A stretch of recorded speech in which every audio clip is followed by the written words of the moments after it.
They just want you to sit in your chair and go, hip hip hooray, for the Western press and the Western narrative, regurgitating the same old, same old, same old, every single day, without question.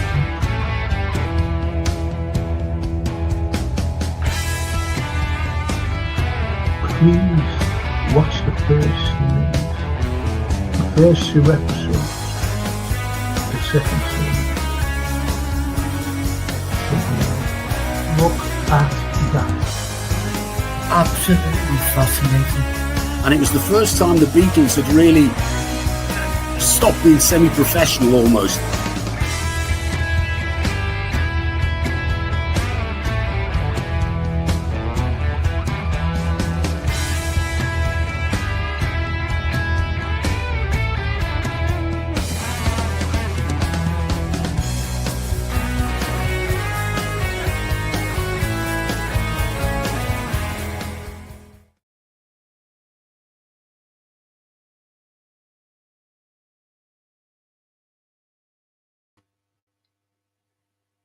Good evening, everyone. It's the history of literature tonight. Yes, history of literature with Anthony and myself, and it'll be good. It's always good, you know. You've got to understand about. I'm not saying, please don't take that as a little insult at all.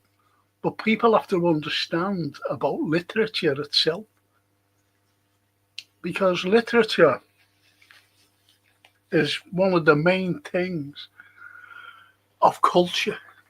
You know that, don't you? Obviously. Because the written word is culture within itself. Because you just don't make up things. Something's got to be behind what's actually written. Then you get the visionaries. You get the visionaries who look towards the future, shall we say. And they think what's going to happen. There's lots of fiction writers, science fiction writers, that get it completely and utterly wrong, backwards. They think they're looking into the future, you know, but they're not. They're looking backwards. Things that'll never happen. But you get the likes of H.G. Wells. Unbelievable. An unbelievable writer. You go back to Mary Shelley and Frankenstein. George Orwell. Eric Blair, you know, Eric Blair. Oh, George Orwell. You look at him. You look at Leonardo da Vinci, an artist. An incredible artist. You look at him. And he's the sort of artist that's greatly admired by myself and Anthony. Now, Anthony has always admired him, so have I.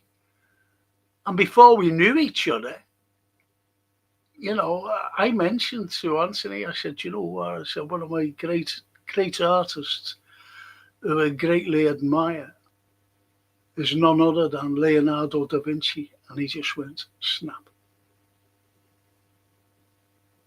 Snap. So we've got a great common bond with Leonardo da Vinci. And yes, he was a great visionary.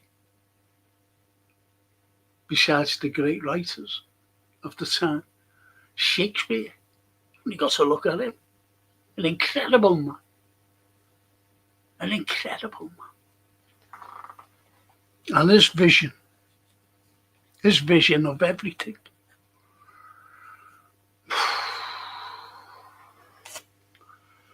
Well, anyway, there's no comments coming up, so I can't read any out because they're all blank, and I'm going to bring in Anthony right away. No time to relax with Anthony. It'll be right on with me. Now. Oh no, I've got to mention this lot. Sorry, Anthony. Got to mention this lot. And this lot is the Gap Painting Services sponsor the Frank Carlyle podcast. Every single one of them. Like tomorrow night, for example, I'll be doing football, talking about Liverpool Football Club. So Gap Painting Services are sponsor the Frank Carlyle show. They're a great bunch of lads. They're fully time served, fully insured. They come in, they have a look, they give you the price, and there's no obligation. No obligation. Don't struggle. Don't struggle. Let these lads come in and do it and leave it sparkling. That's what they're like. Very professional. As I said, they're fully time served. No cowboys. They're fully time served, these boys. And if you're an NHS worker, don't be coming home struggling trying to fix your house up or your flat or whatever. Get these lads in because you get a special discount at NHS worker.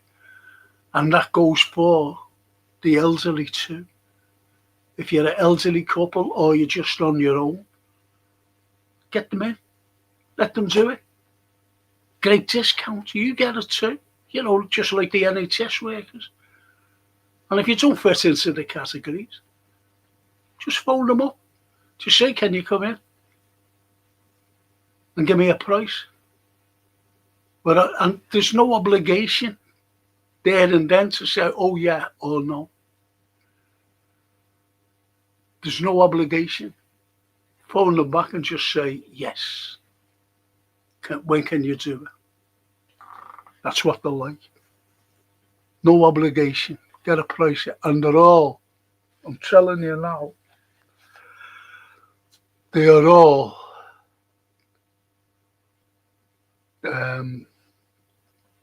first class. Every single one of them. Very professional. And that's Gap Painting Services. The wonderful people who sponsor all the podcasts of me, Frank, here now. So give them a ring. Don't struggle, please. And here we go. And I'm going to bring in this fella. Save him moaning anyway. Hey, Radley. Good evening, Frank. Good evening, all whoever's out there. Yeah, there's no comments. None. I'm wondering if we've gone live because normally there's lots of comments, as you know. Don't know where they are. I haven't a clue. I must be watching England. Is England playing tonight? Don't know. I don't know. But there are viewers up there, what I can see, unless it's stuck on something. Yeah. Do you know what? You know, there's a cracking quote, and it's about thinking. Yeah. A man who does not think does not think at all for himself. You know, that sort of thinking. You know, when you sit down, you think and you're thinking. And I always remember trying to write a poem, and I wrote it, but I never ever put it down. I put it down on paper, and I found my little notebook that I found it on. Yeah. And it was called Missing, like that. Yeah. Look. And I went, wow, because like the man thinking for himself, you know, like I forget who said it to me. I think it was Oscar Wilde. A man who does not think for himself does not think at all. And I was thinking, I'm sure I wrote a poem, something similar to that. Yeah. And honestly, again, I was looking for something Anthony. And you I find, really can't find that particular, my coloured photo yeah, of Maybrick's watch. With the names of the girls scribbled in. that will turn up when you. I've been looking all day. There must be a quote in that we find things when we're not looking for them. Oh, And it's almost like that quote that Lennon did towards the end of his life. Life is what happens to you while you're busy making other plans. You're waiting over there, and then you find something there. find something there. It's like last night when we were talking about those. Did you get that picture, by the way? I did send you that last night. Wow, I couldn't. I did not remember that. I saw you holding it up on the screen. Yeah, but I sent you it right away. Yeah, you did, and I got it last night.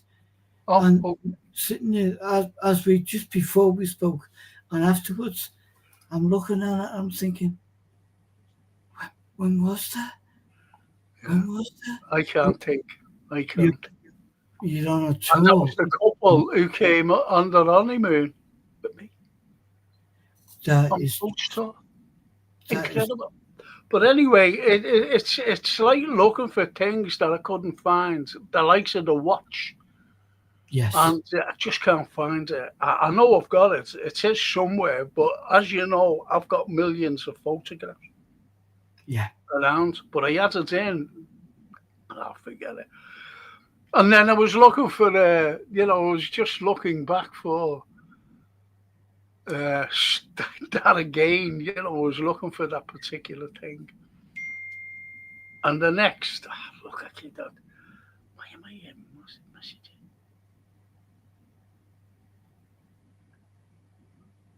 Oh, right.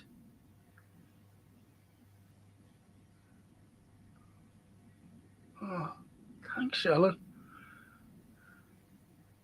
She said it's stuck, but we can see and hear you.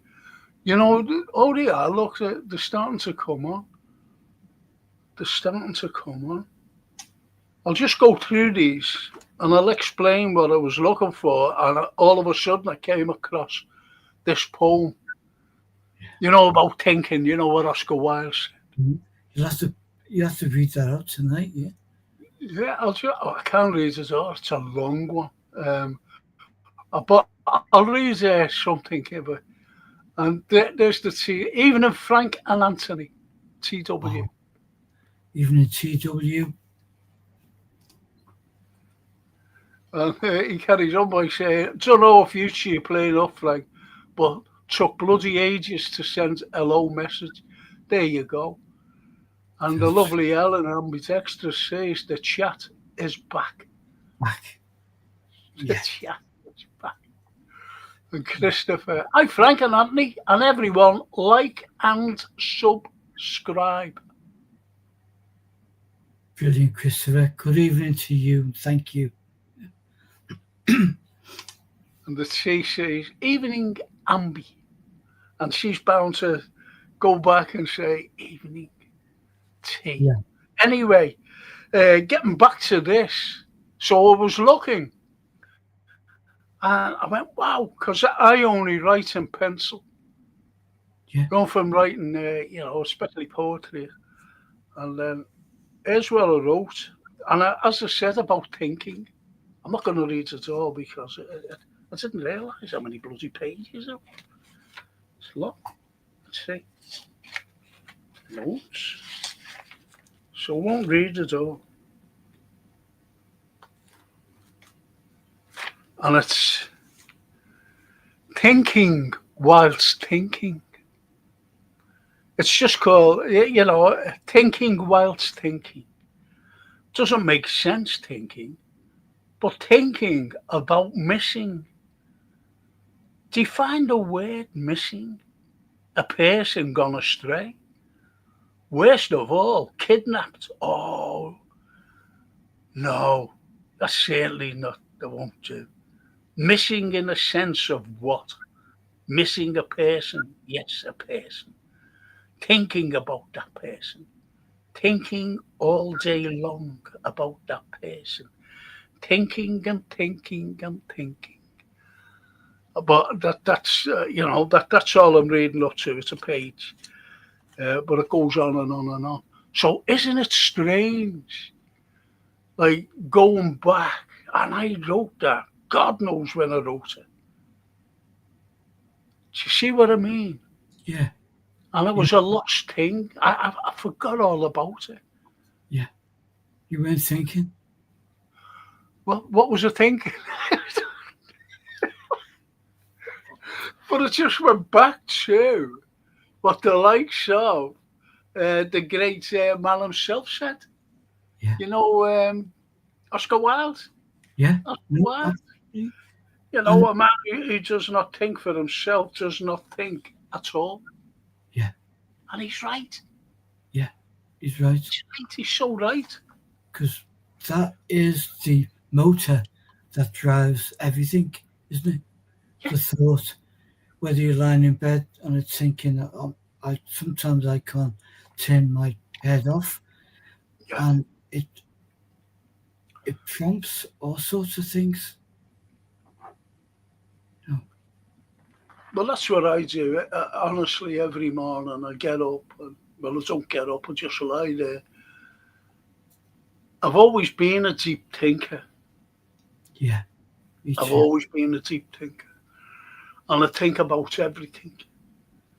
You know, it could be thinking about my granddaughter getting to school okay and getting home okay. Thinking about you, what I mean is, like chats that we have. Yeah, I think about the chat, believe it or not. yeah, I think about the chat. I think about the chat that, what they say, yeah, in their comments. I yeah, think about everything. yeah, I think about today's climate. I don't mean climate in seasons. I'm talking about the climate of politics yeah. The and world, the nonsense of politics and what they want and what they're doing against the wishes of ordinary citizens. But that's for Friday night. I've got a lot to say on Friday night about, say, like the EU, for yeah, example, and what they're doing and what they're trying to do, and different other things as well. So I've got a lot to say about that. A lot to say about meddling. Certain countries meddling in different countries' affairs, sovereign states, and it's wrong. So it's all about, look, let's see what these are saying. And Christopher said, I think, therefore, I am. Well, that's a good start. Christopher, I was looking for your email, and I get hundreds of emails. Can you send me something? Just send me your address tonight. You must have my email address because I did answer you. Can you send me your email address so I could send you my address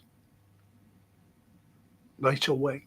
So send it later on, when all these stupid emails that I get have stopped. So I'll be right on to you. So I can send you my address and contact number, everything. Okay. And the Ambi says, can we beat the 20 likes on last night's show tonight? That's what I mean. It's sad, really.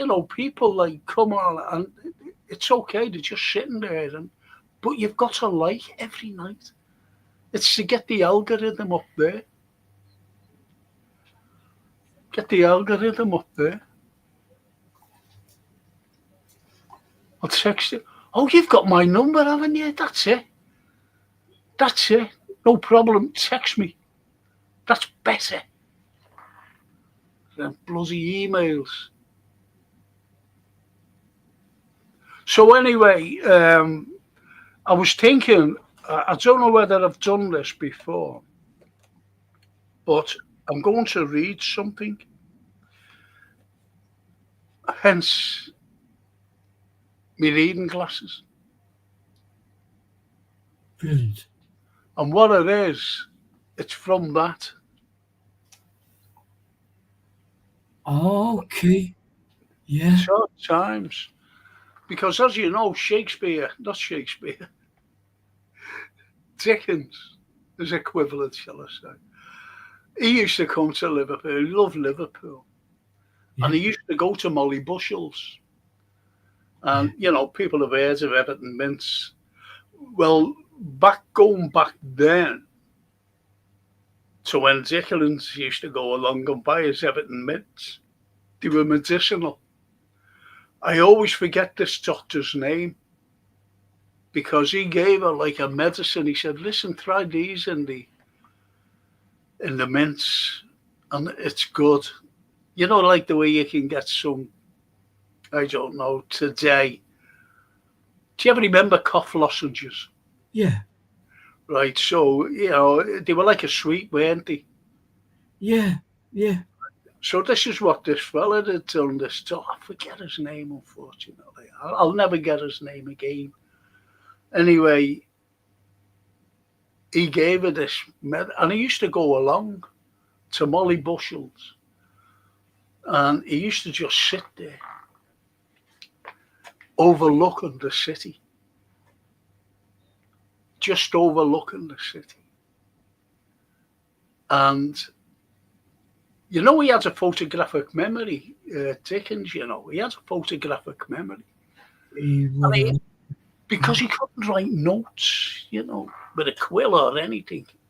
There was pencils, but they were very anyway. So he goes back and he's thinking about Liverpool and what he was looking at that day. And here's what he wrote. And this is our times. I hope I can read this properly.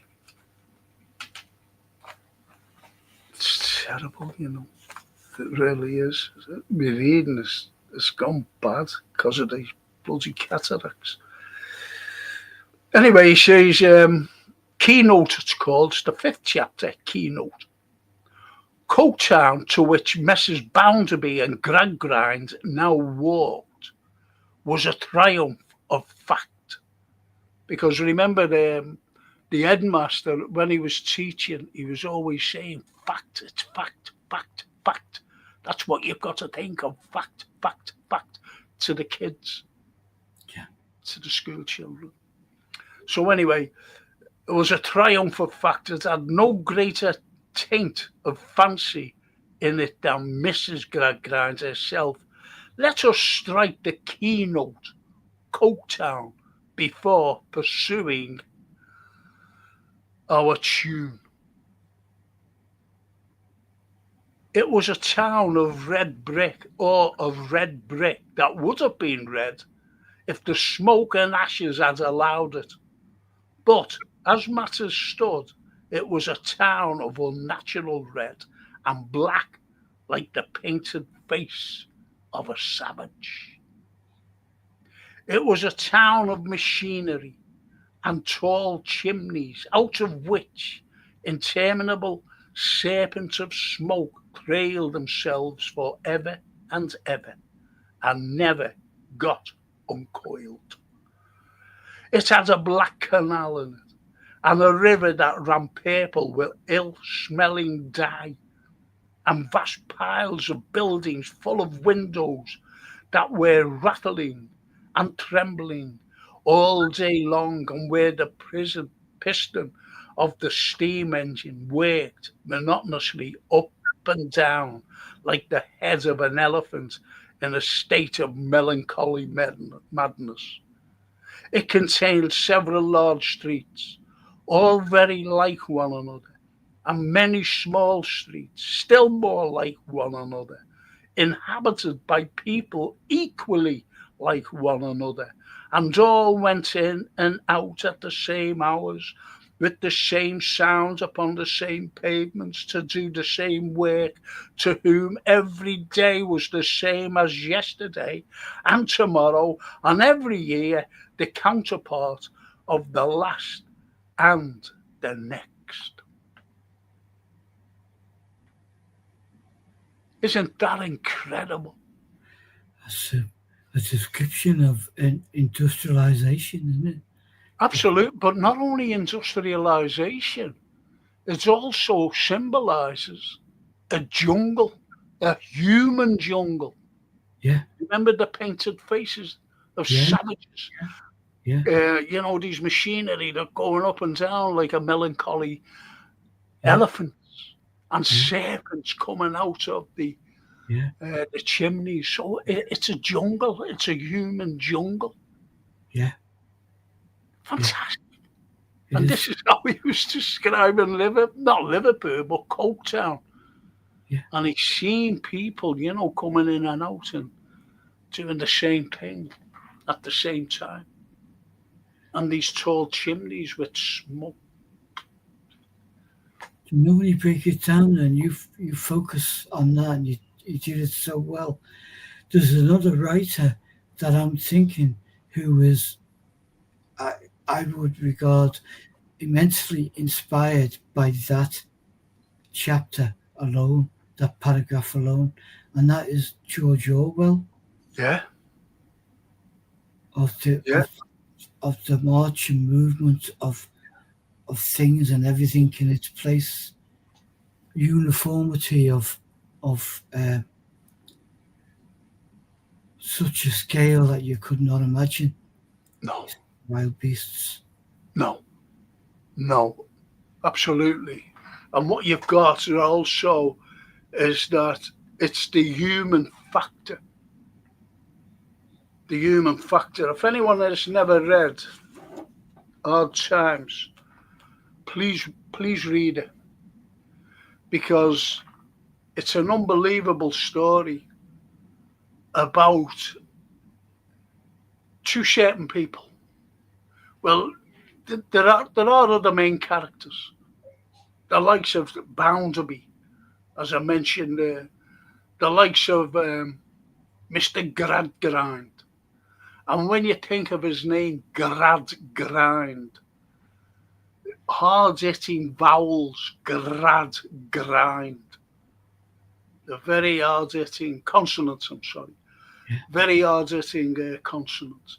And when you look at the likes of Bounderby, now he was the factory owner, and he was a very harsh factory owner. Bounderby, think about it. Bounder, and he stung like a bee, his workers. Yeah, And these are the type of characters that are in this. yeah, yeah. And none of that is by chance or accident. No, absolutely. So, if you've never read Hard Times, please get a grip of it and read it. It's no use watching. Like, I don't know whether they've done any films about it or what. I just don't know. TV program, I don't know. But it won't be the same. No. It will not be the same. Yeah. That's the beauty of the page. Yes, it's just the beauty of the page. Because going back to what you were saying about before about thinking, your imagination, you're moving to places in your head, and when you read, it's genius the way he's so descriptive of events, people, places that Yes. you can immediately picture what's going on and what kind of person, as you said, these people are. Well, he paints a picture, doesn't he? Because he's the greatest descriptive writer of all time. Yeah. He paints a picture on every page. It does. And each character, you can see the face of the character. Yeah. Think about Mr. Bounderby. I see that as such an art, such a gift that where if you live on film and TV, there's nothing to think about really. Yeah, I'm sorry to go. You're presented with there's a rather uh, stiff looking. There's nothing to engage, or not as much to engage. Whereas when you read the page, and I still get it now. I used to get it as a kid. My mum or nowadays Lainey would be talking to me if I'm on one where it's you just put your hand up. I'm in the middle of something, But yeah, it's fascinating. It is, isn't it? It is because a book is a book. Yeah. And when you pick it up and you start to read, the way they say, never judge your book by its cover. And that's true. That's absolutely true. Never judge your book by its cover. Because the likes of Hard Times, let's just say Hard Times for example, you could look at it and go, I'll show you the cover of it. I'll show you the cover of this. And I think it's one of the worst illustrations of trying to sell a book. Yeah. I'll show you it now, Anthony. That's the danger, because it's not the person who created. Yeah. Look at it, Anthony. Just look at it. Yeah. Could you buy that? You wouldn't buy that, would you? Let's be honest. No. You wouldn't buy it. You're looking at that. What does that? You go, oh, that's all dreary. That's, you just think of smog and smoke and horrible and coughing and sneezing and whatever. I'm not going to read that. Hard Times. Yeah. So it's going to be about poverty. It's going to be. And that would to me, I think it's a terrible piece. No, that's not a good. Terrible cover. But the problem is that most of the publishers would take that on board themselves. So the creator of this wonderful piece of work has little or no say in what goes on the cover. Yeah, I agree there. Lovely Toscana. When I say to Franco and Anthony and everyone, hope all is well. It's showing 8 likes, including mine. Put one up for me.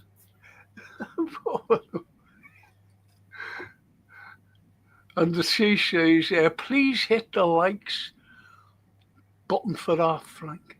Thank you. Yeah. Thank you. Appreciate that. I really do, it's great when people, Christopher always says, he always comes on and says, and a few other people. Yeah. Say it, and but as I said, people look in and, they're still looking in and whether they're enjoying it, I don't know, but, if you hit the likes, it's the algorithm. And as I mentioned the other night about this fella, I watch him. I think he's brilliant. It's just like the truth he comes out with, that's all. And he's got like 60 odd, 70 odd thousand. And he said, please like and subscribe. And he mentioned something about, the algorithm. He said, please get it out there. Because you can like and share. People might like literature. They might like history. And, so they can throw it out there. Just say, yeah, listen to this. And other things, that is. Other things. I had a message on there. I don't know whether I mentioned it. and I had to delete it, and it was the first message, Wow. and it was horrible. He said, "Is this another one of these programs that are, waving the Palestinian flag and And I thought, the fuck's this fella? Scouser as well.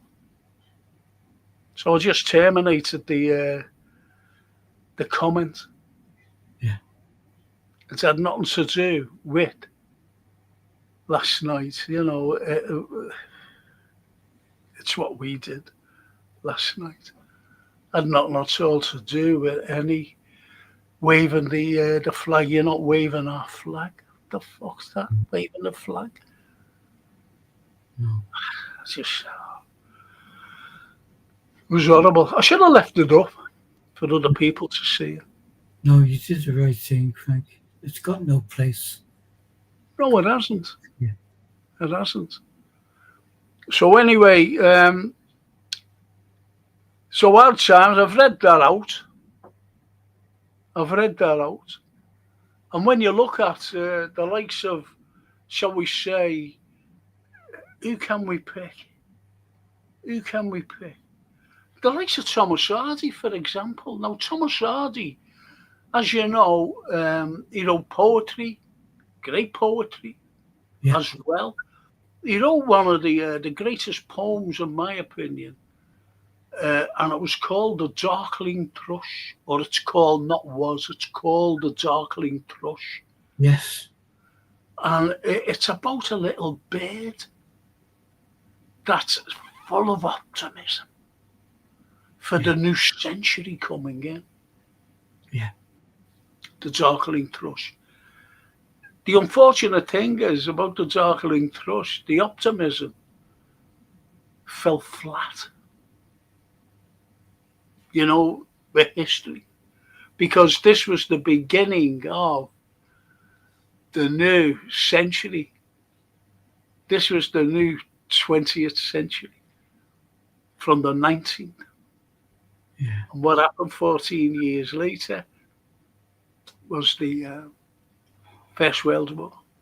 So that optimism, have I got it here? No, just bear with me. Yeah. Just read this out. Not read it all. I won't read it all. Just bear with me on this, please. Yeah. Let's see where I am. Yep. There it is. How quick was that?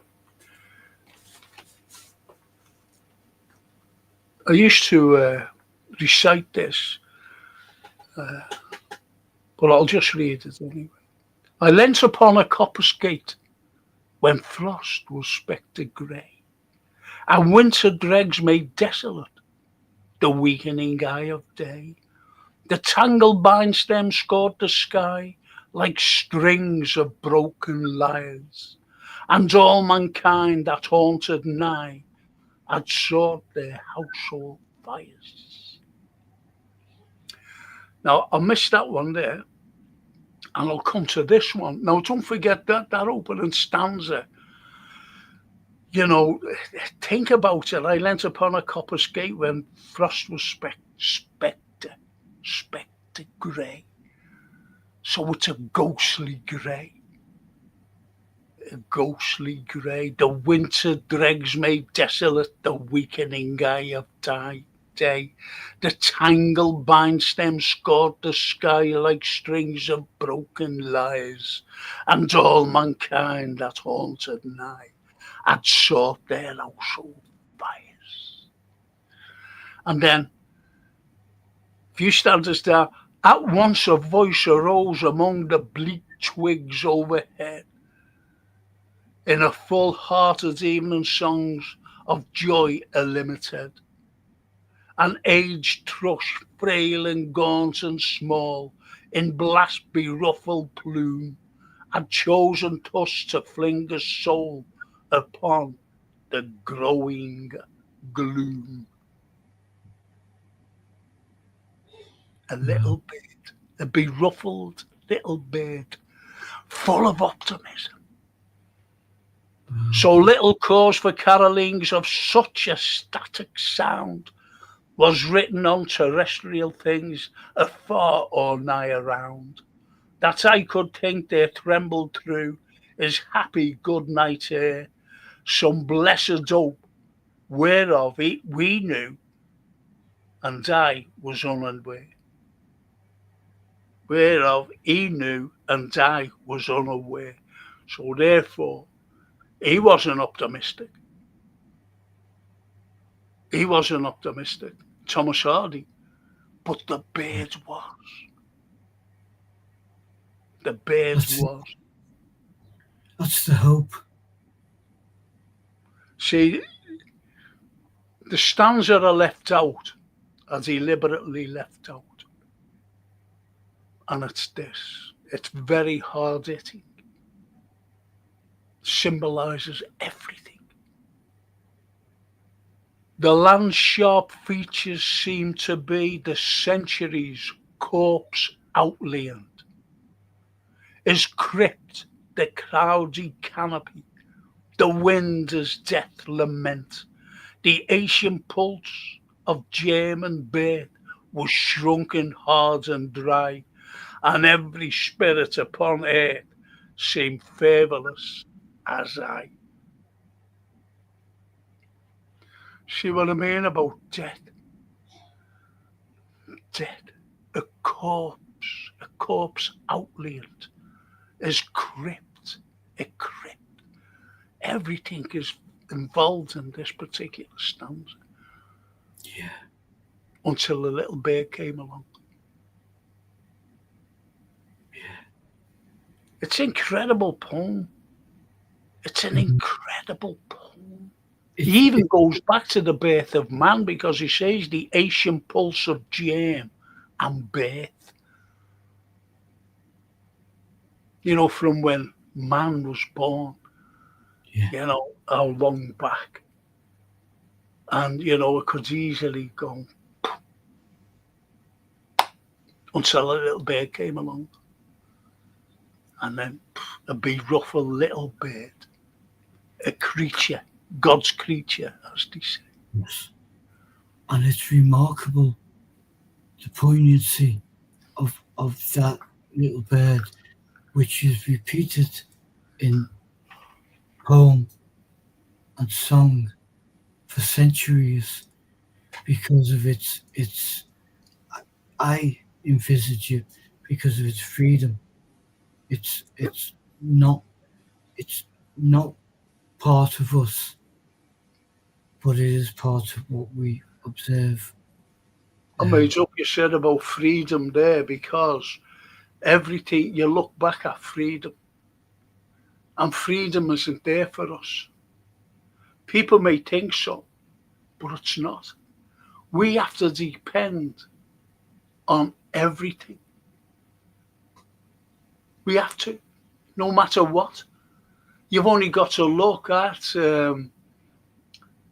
George Orwell, for example. George Orwell and his 1984. You go, whoa, you know, this fella, what does he know? Like that, like the bird. Yeah. You know, I'm unaware. He knew that I was unaware. This is what Hardy's saying. Yeah, George Orwell.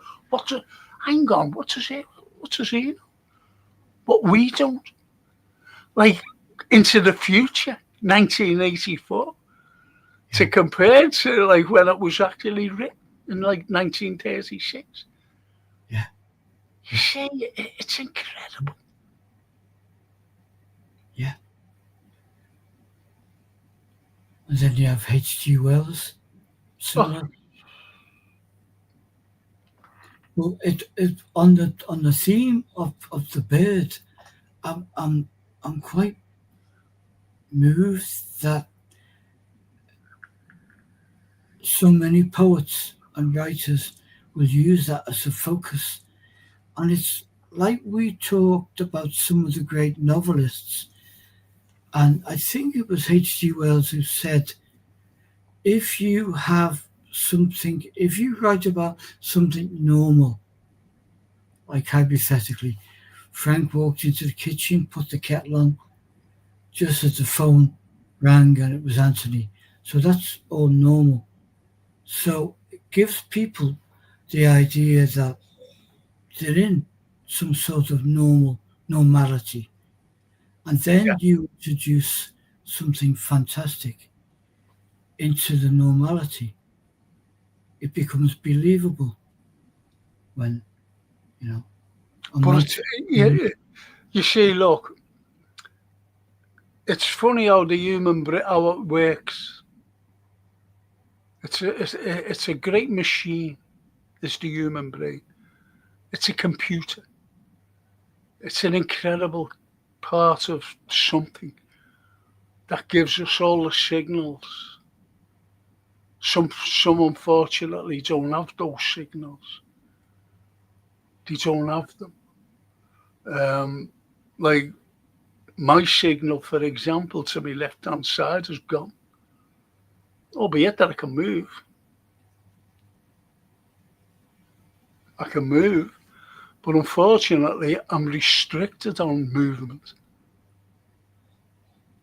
I'm restricted on movement. So, but it's the machine, it's the brain that gives us everything, gives us hearing, gives us sight, gives us speech, everything. It gives us the freedom to do something. But the unfortunate thing is, we haven't got the freedom to do anything because we're restricted on everything. Everything. Yeah. If you wanted to go away, you'd have to bring a passport.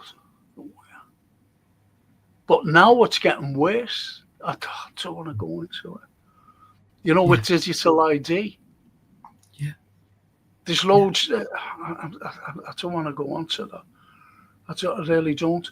Um, I, so, I, the freedom is one of the greatest things, and the greatest thing in literature as well. it is because the greats of literature, the poets and your authors, put it out there because we don't see ourselves in a cage. We don't see that unless you need to do something, and then there's 4,000 bits of paper you've got to have to do it. But Percy Shelley was writing about this all that time ago, and that's what got him. What kind of but he could see that we were not free, and the guys of his writing that is supposed to, they were living under the shadow of the Napoleonic Wars. Yeah. England was still declaring war on everyone, Yep. you know, Still and, do. Come and on. that was good. Still do. And, so you don't get away from this.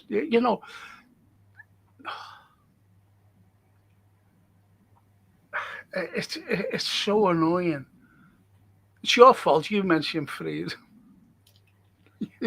No, but I also love the way that twigs something else. And Shelley inspired the likes of the great William Morris, people to think in what we would term um, in a socialist, a more socialist view, which is regarded as a dirty word on this planet, not by me, but it's the fact that um,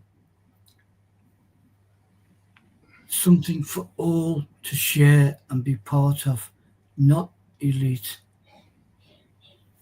No. Have you And noticed the way you mentioned about like being a socialist and like myself? And I remember saying on one of my shows, I just said, I'm confused about being what I am because everything's coming out. Everything is coming out. George Orwell gets mentioned every time on any social network forum. Oh, it reminds me of George, But they won't fucking know about the darkling thrush and about this little bird. They haven't a clue. And they just go, oh, George Orwell. Someone mentions George Orwell, and there's other people. I'm not being funny. I am really. And they haven't a clue who George Orwell is. No. Haven't a clue.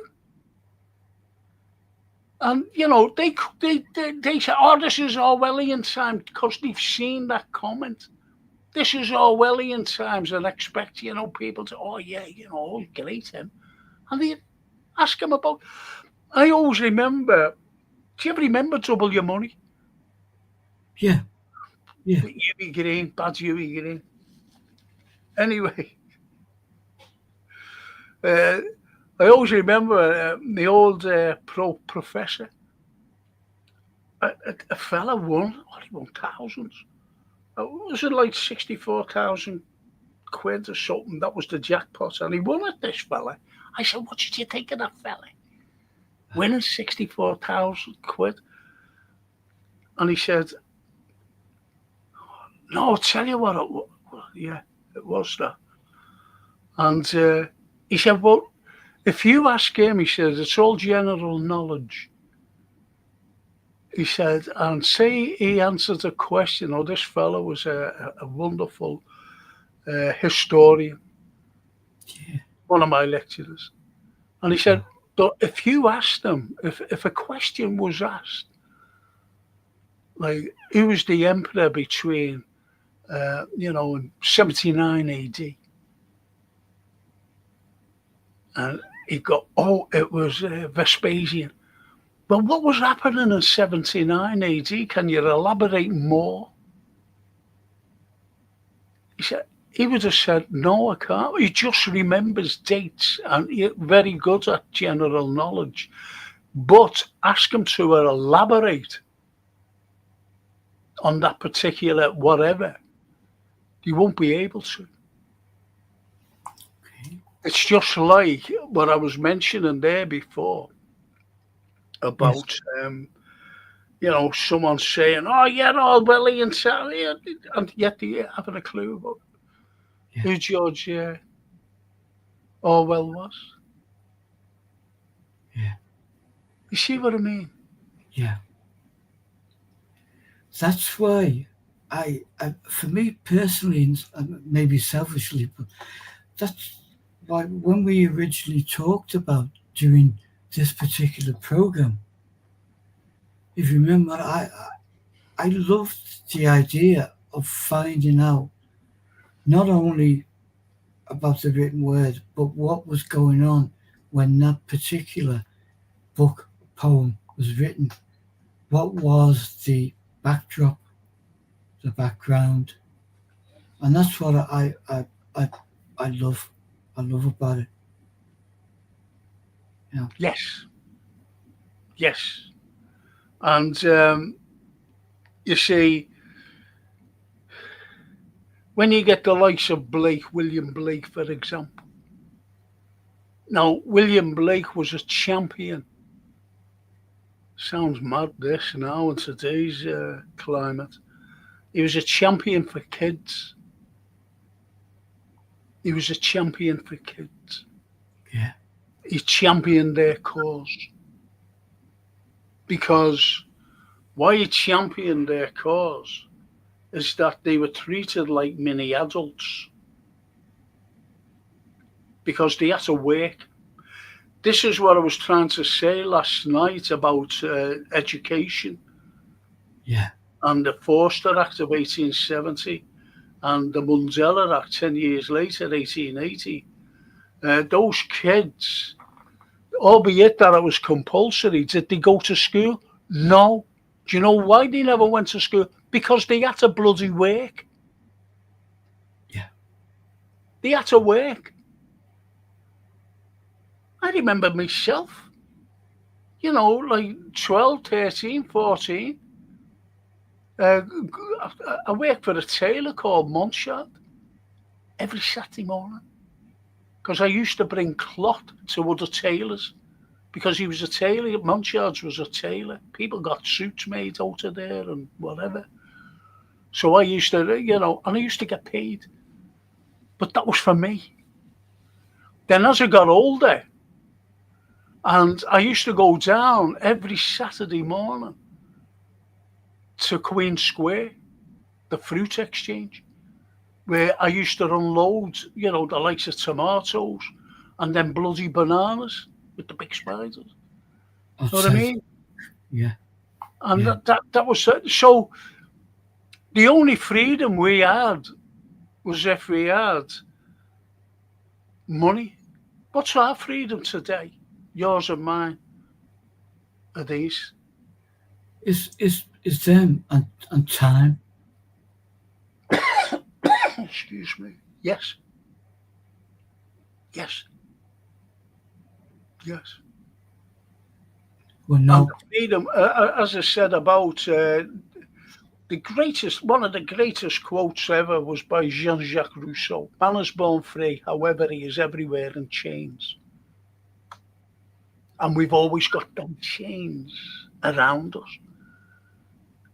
How Yeah, many people today in your street, the next street, my street, the next street, whatever, are dependent on the government? well, it's the our dear mutual friend, the wonderful Mike Kelly, said to me one time, this is years ago, and he was talking about slavery, and he said, "You Laney got a car?" And I said, "Yeah." He said, "Are you paying for the car?" And I said, "Yeah." "You got a house? You got a mortgage?" And I said, "Yeah."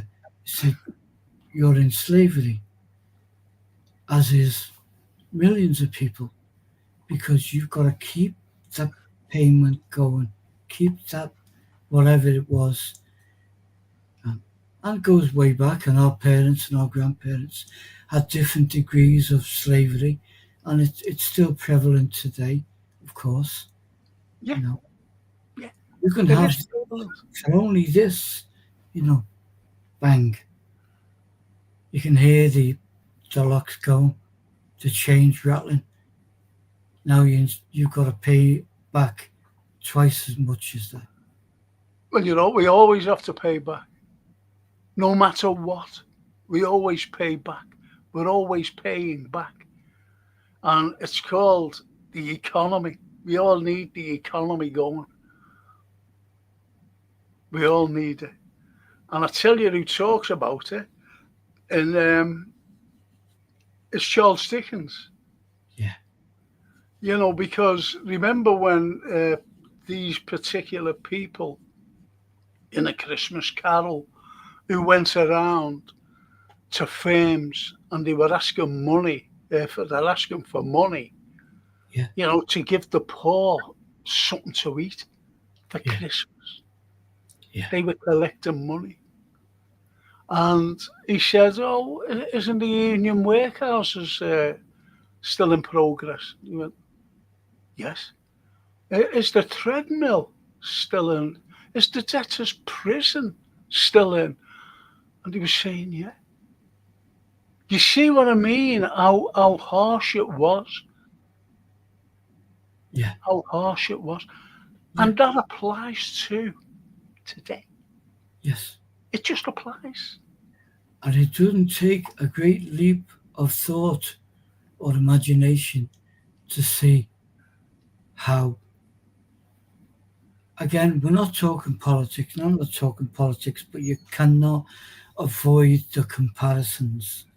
Um, Palestinians, a couple of years ago, would walk out, buy a loaf of bread, buy a book from the shop for son or daughter or wife, walk back home, live their life. No trouble to anyone. No, no. I tell you, one of the greatest, and it was fucking slavery. Now, do you know when you buy a telly, you turn it on. No matter if you go back years ago, you go click. You go, oh, great, the telly's on. Yeah, Got a telly. Right, so you put the telly on. And everybody's made up. They're all sitting around the bloody telly, Yeah. looking at it, glued to it. Now, you know, and I'm going back years ago, by the way, like when we were kids. Yeah. So, you're watching the telly, stupid black and white thing. But we were all made up with the stupid black and white thing, Yeah. right? Yeah. Now, the thing is, if you either bought it outright, or even if you were paying for it, you were still paying to watch it. Yeah. Like today, Yeah. you still pay to watch it, and do you know why you pay to watch it? The television license. Yes. You're paying the BBC to watch their programs. Yeah. Yeah. Crazy. Then, ITV came and, well, we're not paying any, this is great, ITV's going, but no, because what do? They put advertisements on. Yeah. And you go, I think I'll get one of them. You see, there's the debt coming to you. Paying twice. But I mean, that's an interesting point, and I think that equally applies to literature and to everything really. The BBC controlled everything because TV and the BBC, and if you don't pay your BBC TV license, you can't watch TV. Well, no, it's not that. You can go to jail as well. Oh yeah, all of that. All about? As time went on, and people said, "Well, I don't watch the BBC. I never put that on. I watch other stuff. Doesn't matter." You've got to pay it. Like me, I don't watch BBC. I don't watch it. And yet, license.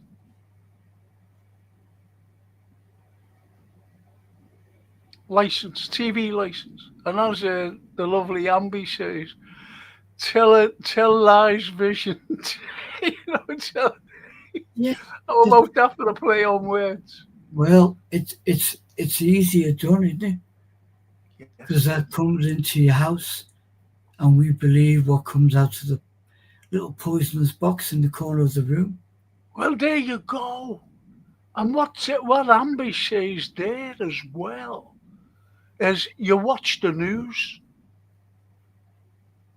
You watch the BBC News. I don't watch the BBC. I don't watch ITV. I don't watch any of that nonsense. Because at the start of my show, I'm actually saying they want you to sit there and go, yeah, great, without telling the truth. Yeah. And that's the lies coming out, telly lies. Yeah. Tell lies vision. Tell lies vision. Absolutely. And like I say, I've been when you started me on this, I'm on kind of a journey of discovery, and I'm loving it. But over the past couple of days, I've been reading about Shelley and Mary Shelley and times and places around them. And I hadn't realized he was so heavily censored, because he wasn't calling for anything atrocious. He was just saying to people, this is the other view from what you're told, drummed into us. There's another view. And there was shock and horror, and his father cut him out of his funding, and even after he died at a tragic young age in Italy, Mary Shelley, who was his wife, and they were estranged at the time, she had to act as editor, and she was advised, don't put that poem in. That's like Frank when he's on the podcast, and he's telling people to look somewhere else. Don't look at the obvious that everyone reads. So I thought, wow. So even then, he was censored. Remember what I'm doing next Monday? Yes, See, and what I'll be doing, it only coincides with what you've just said there, and the restriction on writing. The restriction on writing. You've only got to look at one of the greatest war poets of our time, and that was Wilfred Owen. yeah. Wilfred Owen. And we're passing bells for these who die as cattle.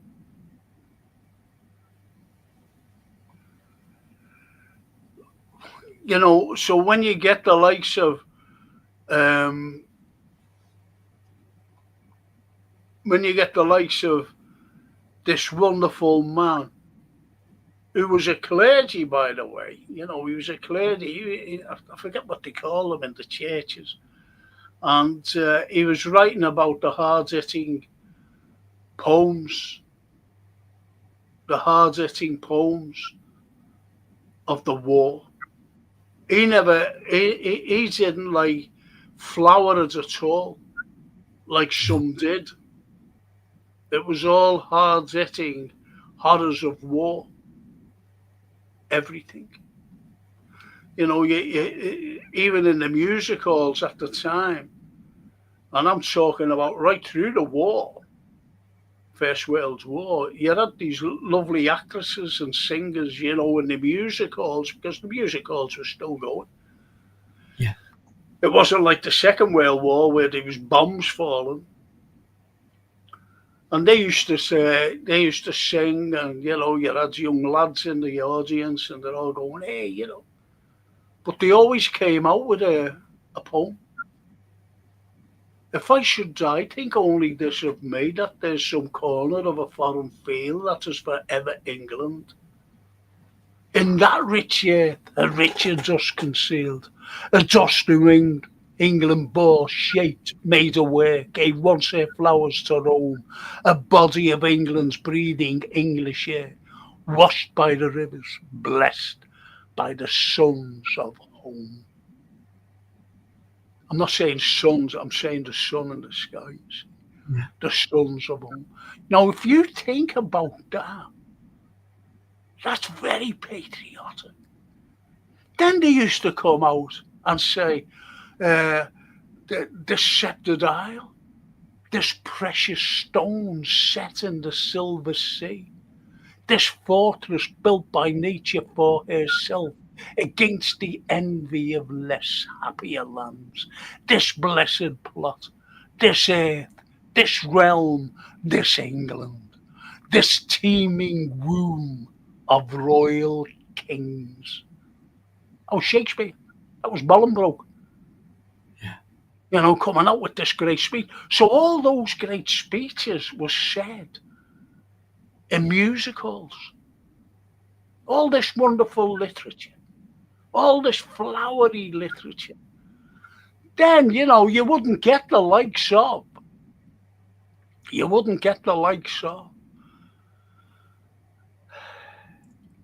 Wilfred.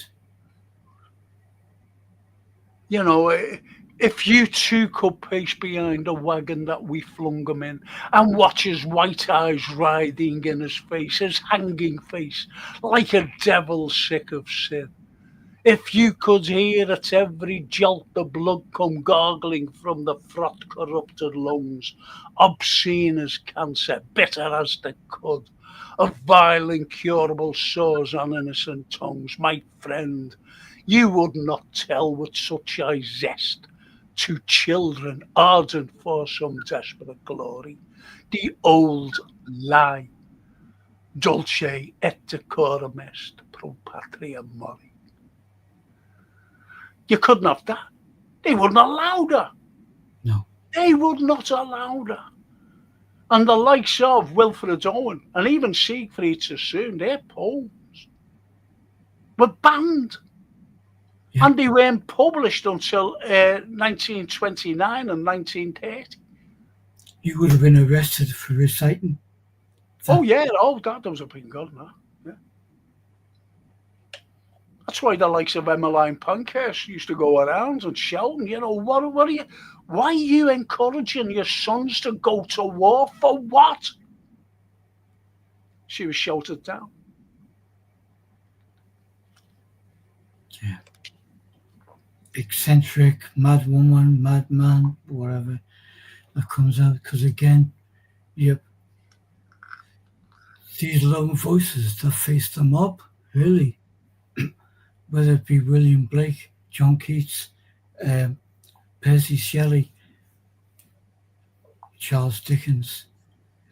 By the time with Charles Dickens, I'd like to think, and you would enhance this, that he thought the only way that I can get a measure of truth out to Frank and his family, or Anthony and his family, is just through a story where subtly it says what's going on, what's going wrong, what's needed,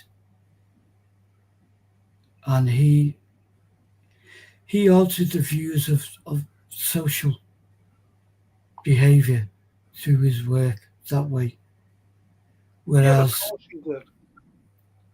Of yeah, course he altered the views.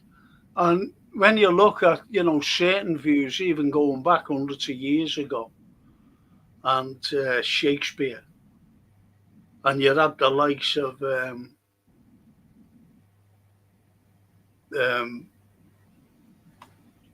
Christopher Marlowe. Now, yeah, Christopher Marlowe, I forget what play it was, and he wrote a play, about the devil. And they says, yeah, hey, you can't be writing things like that. You can't be writing it because, at the time it was a Christian country. Don't get me wrong, what I'm going to say. It was a Christian country, and he said we don't want any like devils or devil worship here. We don't want that. What we want is Christian values and all this, and then they found out that he was gay. So what did they do? They killed him because that wasn't in the text of Christian values. You see? yes, So it goes back then. yeah, It goes back yeah, Shakespeare. But yeah, I'll be talking about that on Monday. yeah, Yeah, everybody has to have hidden meanings. Shakespeare, for example, when he wrote Hamlet, and one of the greatest lines in Hamlet is, "There is something rotten in the state of Denmark." yeah, Right? When Hamlet's dad was killed, murdered. Right? There is something rotten in the state of Denmark. But what it meant was, he meant, believe it or not, was there is something rotten in the state of England. So he had hidden meanings to Shakespeare. He had hidden meanings, and that's one of them. There'll be others as well that I'll be talking about. Not yeah. tonight. You know when. I know when, and I am so looking forward to it. And the next was, people didn't realise. They didn't realise, wow, listen to this. This is great, this. Because he wrote about the histories then, the histories of the great kings. But he had hidden meanings then, especially in Henry V. Yeah, Good King Harry. He had hidden meanings then. And people didn't crack onto it. They never, they just let it, oh, it's great, this. But that'll all come out about the great Shakespeare. So his vision was, believe it or not, for a better version of England in the future. Yeah. A better future for England, for the English person, not just man, but everybody. Yeah. But the unfortunate thing, the mantle had to be carried with the better versions by the likes of Charles Dickens, the likes of William Blake. Mary Shelley, people tend to forget that Mary Shelley, she wrote about science and the way science can destroy the world.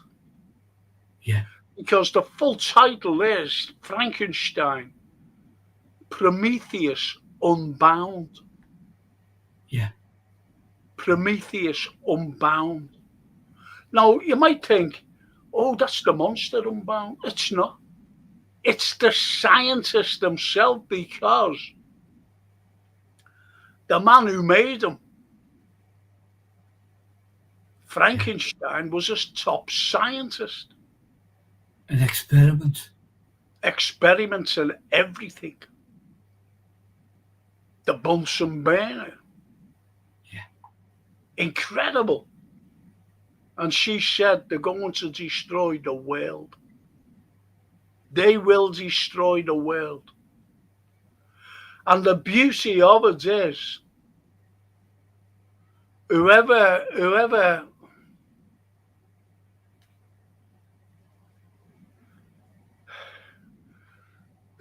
can read, I'm sorry to say that, please forgive me, I'm not getting at anybody. But if you read it properly, who's the monster? The scientists. The scientist. Frankenstein. Not the thing that he made. No. Because the thing that he made was a very intellectual piece of, you can't even call him human, machinery. He could speak several languages. People forget that. When he got away and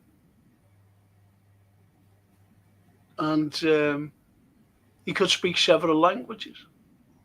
Yeah. He got to another country, he spoke a different language, and he spoke to, like, the old man, when he met up with the old man. And the old man, who was blind, brought him in. Yeah, absolutely. And he had to learn the language quickly. Yeah. And the old man made a friend. Yeah. He thought, because as I said, he was blind. He couldn't see the grotesque thing of this. Look, when you look at, films of Frankenstein, that portrayed him as, a fellow with a head, a big thing around here where he's been sewn together and hands and, walking like this. But he looked all right. But it wasn't. He was grotesque. Grotesque. Yeah. Made up of body parts of dead people. Yeah. But he was the intellect. He was the experiment, and the real. That's the thing, and you just described it so well that to the viewers, because we look with our eyes and not with our mind. He's the monster because he looks ugly. Yeah. The scientists have all got nice suits. Exactly. They've got houses. They've got servants. They're of a class. So no, not him. Them. It's just like what we were talking about last night about that letter. I mean, we've seen the letter and how it was written. And it was written by an intellect. Yes. It was written by a professional person who's trying to write. See, look, if I write something I think my grammar's good. I'm being honest. It really is. It really is good. I think. And I'm not saying that I'm intellectual at all, but what I'm saying is my grammar's good. If if if if like if a 7-year-old, if I said, "Hey, I'll write down something," and the 7-year-old would write, you know that it's from a 7-year-old, and that's the way. If you could read and write back then, if you were a 30-odd-year-old man, what I was talking about last night, Yes. he'd write like a 7-year-old. Do you see what I mean? Yeah. Basic. And that's the way it is. And that's why, like when you get back to literature with the likes of William Blake, the likes of that wonderful Charlotte Bronte, and what they wanted to do was to give children Kitty Wilkinson. She wanted to open, which she did, she opened a school for kids. She wanted to give them a sort of a lead so that they could read and write. Yeah. That's what Kitty did. That's why she's one of the greatest of all philanthropists on the planet. Yeah. Of any era. You had the likes of Charles Dickens, and he was criticising in our times. He was criticising the way headmasters behaved. Yeah. Like fact, he was really fact. That's all. There was no like enjoyment of anything in what he was teaching. No enjoyment. There was nothing. Everything was hard. Everything. And it wasn't going into the kids. That's why it's such a great read. The kids were terrified. I remember being a kid, a little mad kid, sitting in it. I was an infant, for God's sake. And I'll never forget this teacher. And I had a dirty face. Never forget this woman teacher, young, when I recall. And she had one of these big, long, flowery dresses that they wore then, going back to like the 50s. And she got, the side of a skirt, this dress, not a skirt, a dress. And she just poked it like that as she walked past me. And it hit me eye. And you know the way your eye waters? Yeah. And it was and I never ever forgot that. Ever. As I grew up. Even now, I never ever forgot that. And that was the education system then. Yeah. That was they didn't want to be there teaching you.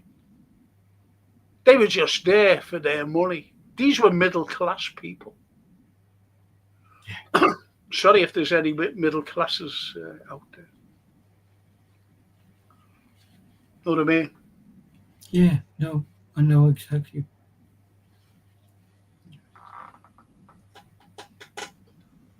So, as I said, it's all about the way literature was taught, the way these wonderful people, these writers, criticised education. Yeah. You've only got, I know this is a bit of history, I'm awfully sorry about this, but you've only got to go back to the Reformation. You've only got to go back to the Reformation. My arm's killing me. You've only got to go back to the Reformation when Catholicism was really suppressed, and people if they are children, he says they won't be educated unless they go to, the protesters, because they were protesters against Rome. If they don't go to the protester schools, they will services, they will not be educated. So lots of people weren't educated because of their beliefs. And it happens in this country. Now, you wouldn't believe that, would you? And it was a form of what we all call, oh, we can't be doing that. This is terrible. Ethnic cleansing. Oh, you can't look at these people, they're ethnic cleansing countries and certain countries, which I won't be talking about today. But we were doing it in the Reformation for over 100 years. Yeah. Ethnic cleansing. Yeah. And then again, you had the likes of Percy Shelley, who went off on his own journey, not believing the Etonian whatever values are stamped for life. Took himself to Ireland, took himself to Italy, took himself to all these places. And this is the great thing I love about the great authors, that they are objective to life. They sit and they watch and they see how Italians do this thing, how French, how the Germans, how the Irish do it. And there's a heavy weight of compassion, but also it's how do I get that knowledge back to the mob rule in Britain. And as we know, William Blake was classed as insane, a madman, idiot, don't listen to him, don't publish his work, all that, and he's one of them. So I don't think we've been a million miles away from that, ever. We have our the 50s, 60s, 70s. Well, he was brought up for sedition. The blackening Church of Paul's as the hapless soldier's size, as blood runs down palace walls. You've brought up for sedition. Traitor! You're a traitor for saying things like that. Angry. He could have He's very lucky. Yeah. He was very lucky not to be carted out and strung up. But treachery back in the day. You're talking 1790 bloody 4.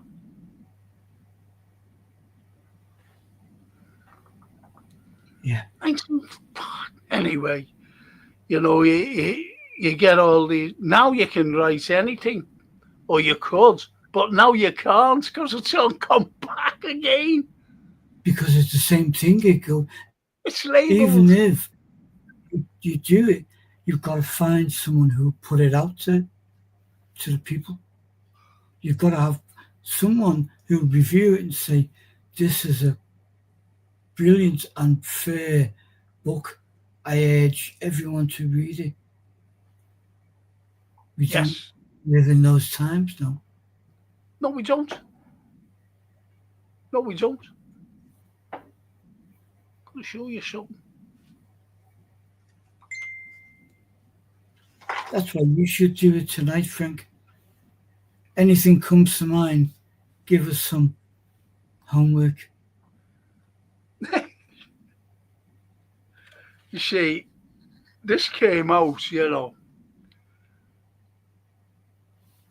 I've had this for years, and it's about the Lord Mayor Parade, but you're going back to 1915. And what you've got the camaraderie. Yeah. It's called the Liverpool News Special Christmas number, right? But look at the soldiers. They're all, fucking hell, I can't bloody say. they're all, they're all friends, aren't Yes. they? They're all happy and whatever. Yeah. And you know who they are? Drawings of. The pals. Yes, the Liverpool Pals. The Liverpool Pals.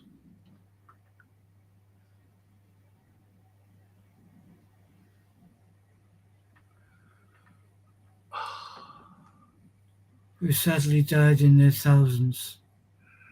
Well, on the first day of the Battle of the Somme at Ypres, on the 1st of July 1916, the Liverpool Pals were wiped out. There was a few stragglers, obvious, but they were wiped out. And it was Lord Derby who suggested the Liverpool Pals, rather than go to different regiments to strangers. Then, the curtains on, the likes of Leeds, the Leeds Pals, the Manchester Pals, so it was a knock-on effect. But lads knowing, they were mates, they were brothers, they were cousins, they were, family members, but most importantly, they were friends. The likes of the Florence Institute, they had a boxing team. And they had a football team, and they were wiped out. Because they were in the Pals. Yeah. You see? Yeah. It's such a strange thing, and emotionally, it's like, who do you trust most in the world? And your friends, who you knew, who you grew up with. Charlie or Charles Clark? Oh my God.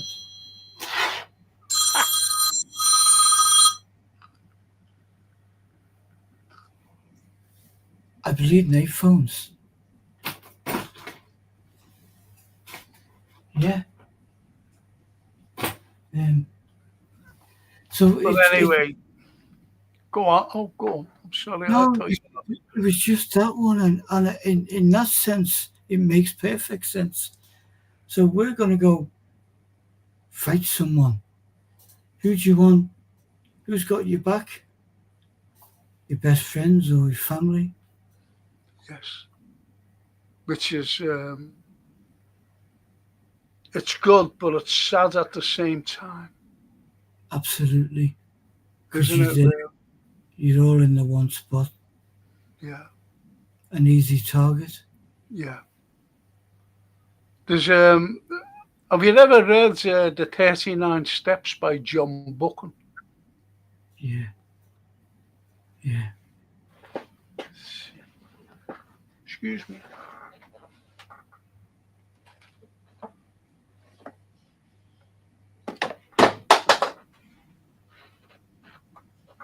Knows what happened with. Fuck.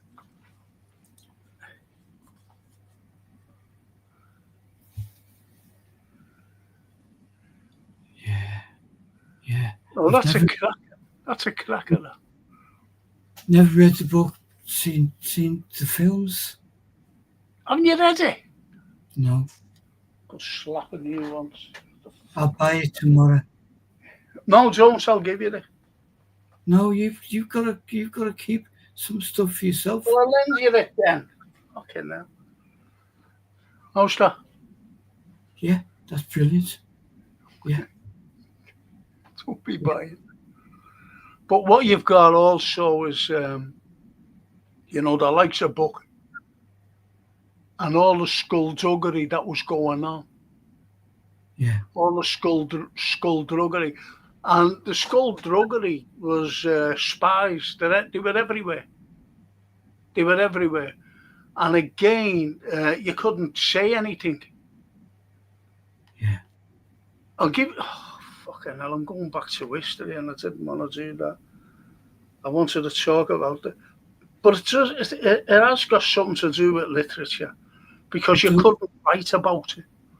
And what it was down by the docks, it's First and Second World War. Well, especially the First World War. The docks was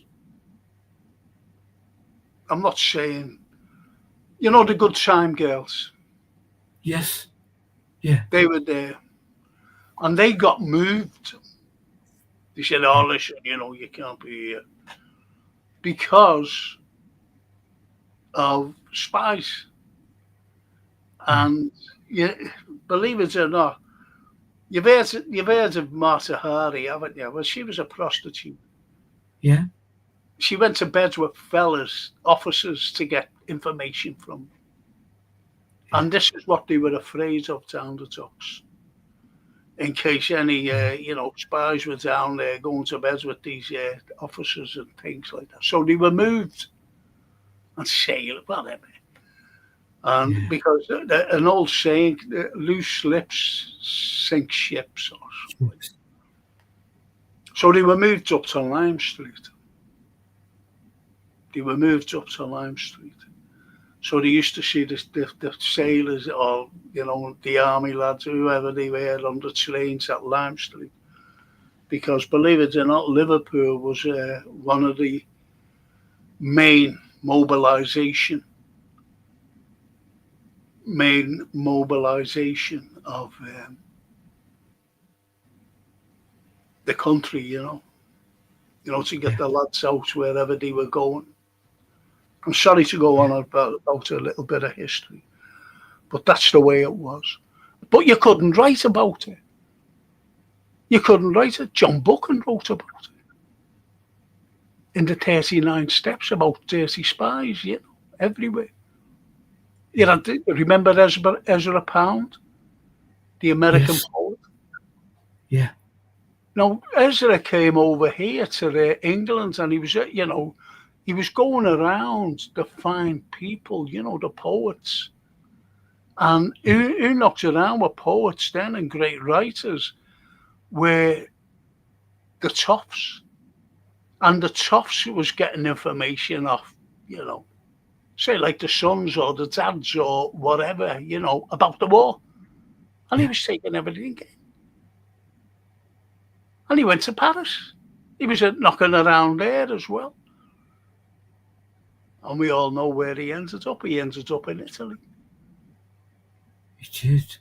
It did. He ended up in Italy. But who was he a spy for? Anyone who paid him a wage? Sorry? Anyone who paid him a wage? Yeah. But he was a would-be wannabe poet and writer, but made his kind of his positions through his editing. He was a very, very skilled editor, so poets and writers would welcome him working on their projects, magazines. So all of that, the whole industry of propaganda is at your fingertips, really. Yep. Magazines and everything. Yep. Yeah. Yep. And do you know who they reckon was it? I think it was all hushed up. Was it Marlene Dietrich? You know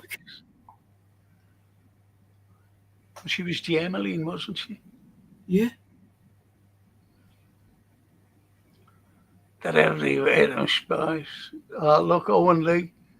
Remember the film Young Frankenstein? Very funny. Very funny. Yes, indeed. And after the Lord Mayor show comes there's always, after the Lord Mayor show comes and you're right. Because you get the odds hitting things coming after the Lord Mayor's show. Yeah. Then you get the reality. The reality of no matter how you look and see.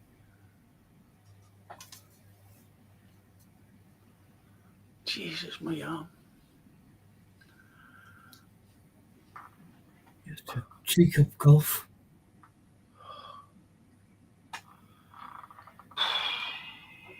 It's horrible. really is horrible.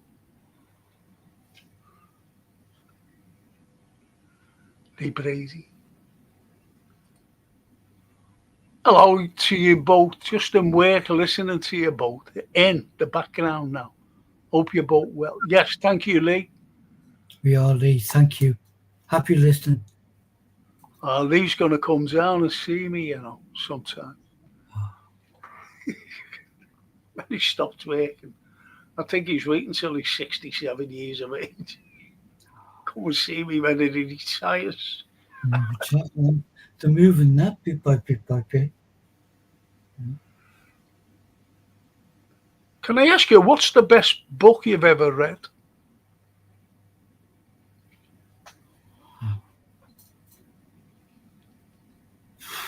I'll tell you mine while you're thinking.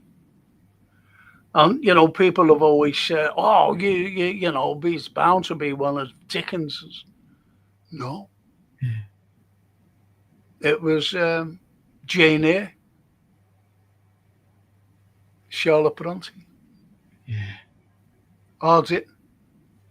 And yet, lots of people think that I'm awfully sorry about this. This is awful, this.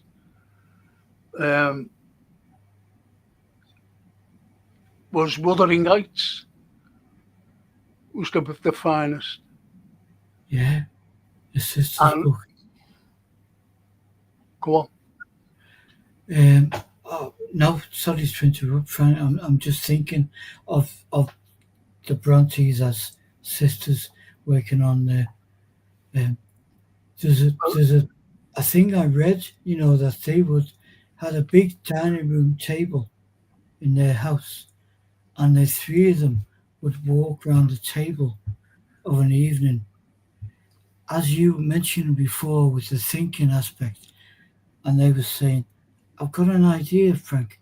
What I'm going to do is this and this and this. And they would spend hours walking around the table. And it was their housekeeper who said that story. She said the saddest thing she heard was when it was only Charlotte's footsteps would walk around the table because the other two girls had died. And it's quite profound.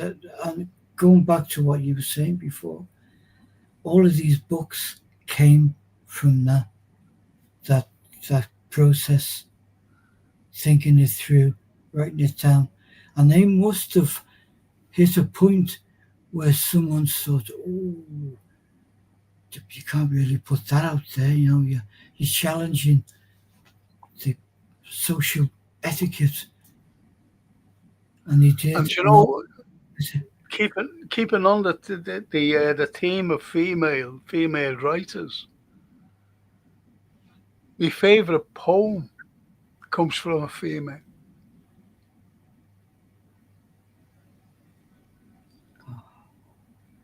And do you know who that was? Elizabeth Barrett Browning. Wow. Aurora Lee. Magnificent poem. Jane Eyre, a magnificent social comment. It wasn't as great as the descriptive writing of Dickens, the man. Yeah. But nevertheless, what a story. Yeah. What a story. Even right at the beginning, a fella comes on his horse. I'm talking about when she's grown up now. Yeah. And she's going to this house. And the fella comes riding and she's walking up to the house over a field. And he comes riding down. And it was great symbolism. And he comes out and he's looking at her and he says, are you Jane? Oh, where are you going? I'm going up to. Oh, so you're Miss Eyre? And she says, yes. And he's looking down at her. And she's looking up. And the horse slips and tumbles. And he goes off it. and she's looking down at him, and he's looking up at her. Brilliant. It Result. symbolises what's going to happen. Yeah. Yeah. You judge It's your book. It's just like Magwitch. Remember when he got older Pip? Yeah. Because he's just escaped from jail and he's got no money, he's skint. This Magwitch. Yeah. Imagine the name Magwitch. Isn't it? Escaped. It sounds like a lord, doesn't it? Eh? It's like a lord's name. Yeah. But he just jumps out of the blue and he just grabs hold of Yeah. Yeah. Pip. He doesn't know Pip. Pip doesn't know him. And he turns him upside down and he shakes him to see if he's got any money. But what symbolises that was Pip's future, his path, because it turned his world upside down. Yeah. Pip. Great expectations. See. Beautiful. I love it. You know, so these are. When you read something, you know, this is what you've got to understand. How writers are putting it. You see? Yeah. And I've always said some people, you know, who read. Some people who read. You know, they read it well and they know the story, but they don't get the symbolism. No. It just bypasses. I'm not saying all, you know, some people do, obviously. And Lee Brady says, make it 68, Frank, I'll still be skint. He's coming down to me and I said, I won't be seeing him until he's 67. Make it 68, but I'll still be skint. And he carries on by saying, my stepdaughter went to the Shakespeare Theatre in Prescott last night, loved it, watching one of Shakespeare's plays. Well, there's two ladies, there's ambidextrous on here, Helen, and their lovely friend, Jeanette. They live up there. And Jeanette goes there, and so does the lovely Jeanette. They go in there, they watch the Shakespeare plays. Went to see The Tempest, didn't And you? when Macbeth comes on, sorry, she went to see The Tempest, yeah. Well, poor Ambi couldn't go because she had a sore throat and she was full of whatever she was full of. That lady. That works And on. so Jeanette went. Yeah. I want to see Macbeth on there. Yeah. That would be fantastic, wouldn't it? But I won't go and watch the Royal Shakespeare Company, you know, the RSC. Do you know that? Why? Because they get dressed up in modern day, well, 30s, you know, with tuxedos. And I don't want to fucking see Macbeth in tuxedos. I don't want to see Hamlet in tuxedos or Othello. You see what I mean? I want the dress. I want the dress at the time. The fucking tuxedo of the 20s and 30s. Yeah. Not even if you had a tuxedo and a Mo Salah shirt.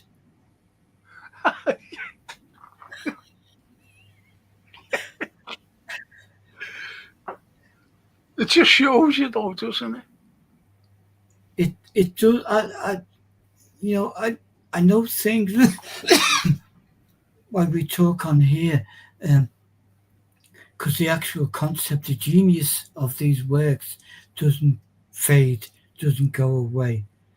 But people feel the need to, let's dress it up as something new. It's not new. The message is the same. So just leave it as it was. No. Yeah. Like, have you thought of your favourite book yet?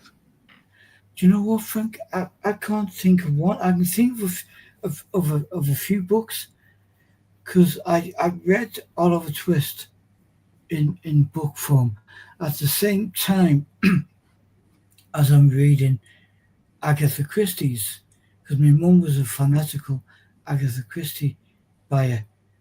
And in school at the same time was John Steinbeck's Of Mice and Men. Of mice and men. And Of mice. they all kind of pulled the trigger, so I went on to other stuff. It's strange, isn't it? No disrespect to the American literature, the giants. I've never liked American literature. No. And you know what put me off at a very young age?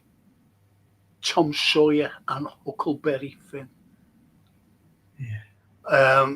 And The Grapes of Wrath. I had to read that, and I thought, fuck this.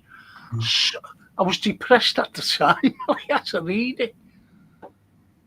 I read Arthur Miller's A View from the Bridge.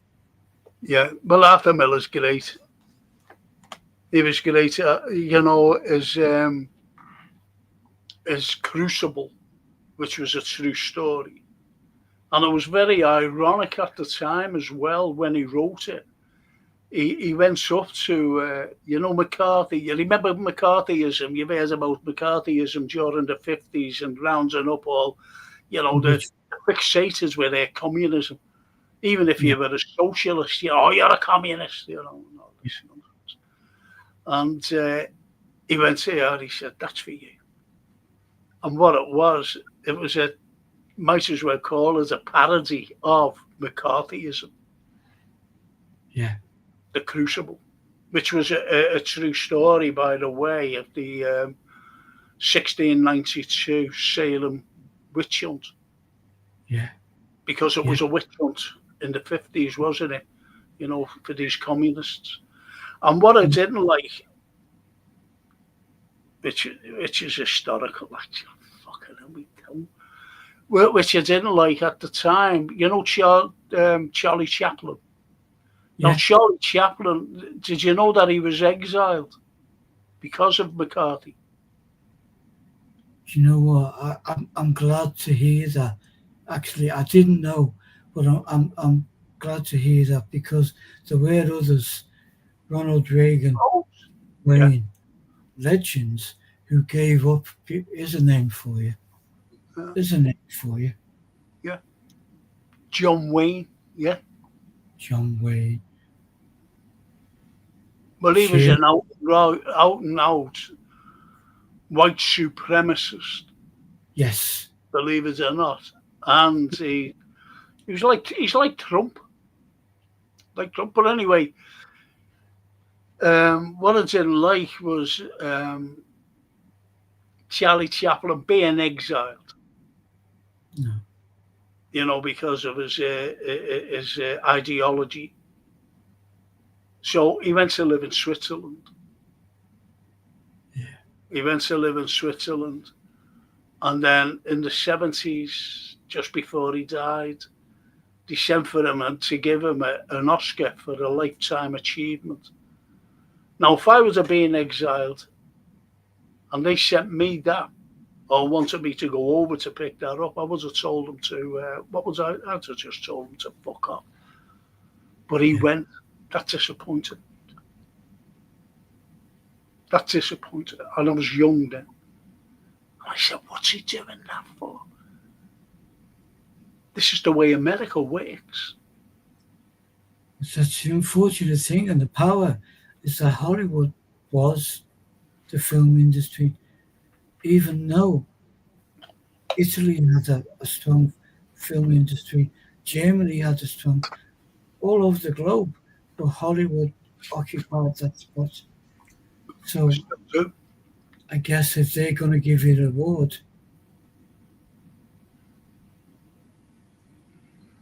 it shows, doesn't it? How different people. We were talking about the brain before. Yeah. And, for anyone to turn their back on you and call you, and you get exiled, or worse still, go to jail, and then you languish in isolation for years, and they go, "Oh, yeah, well, we want to give you this. We want to give you a bunch of flowers." That doesn't fucking work with me. Do one thing against me, that's the end of you. I'll cut you dead. And that's Yeah. what he should have done. Yeah. That's what he should have done. Cut Yeah. them dead. Yeah. I know you might think I'm being harsh, but No, but now we look back, they needed him after the event. He didn't need them. He could have gone to any country in the world and done something, and any other country would have been proud to work on a film with him. it shows you, doesn't it, about certain things. It just goes back to, what Wilde said. A Yes. man who doesn't think for himself doesn't think at all. No. And it goes back to that. And you might think that I'm too harsh, what I said, I'd cut you dead. Not saying you personally, I but, don't, 'cause I'd have done the same thing. Yeah. You're gone. That's it. Because we don't deserve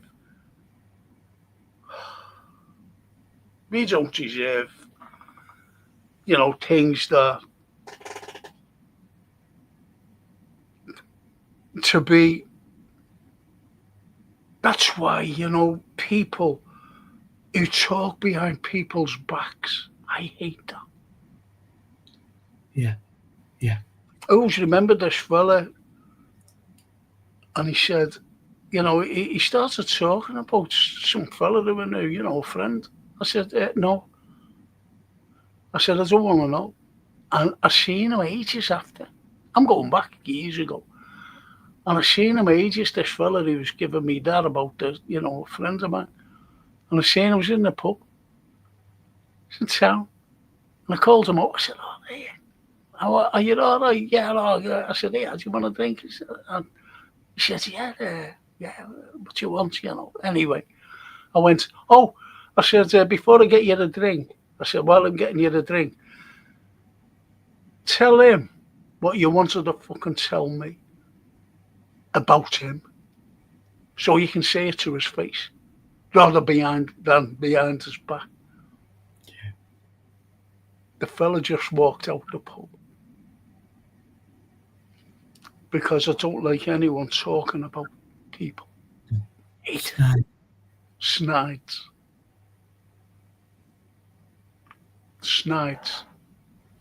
Rather than just saying to you or me or any of our lovely chatters.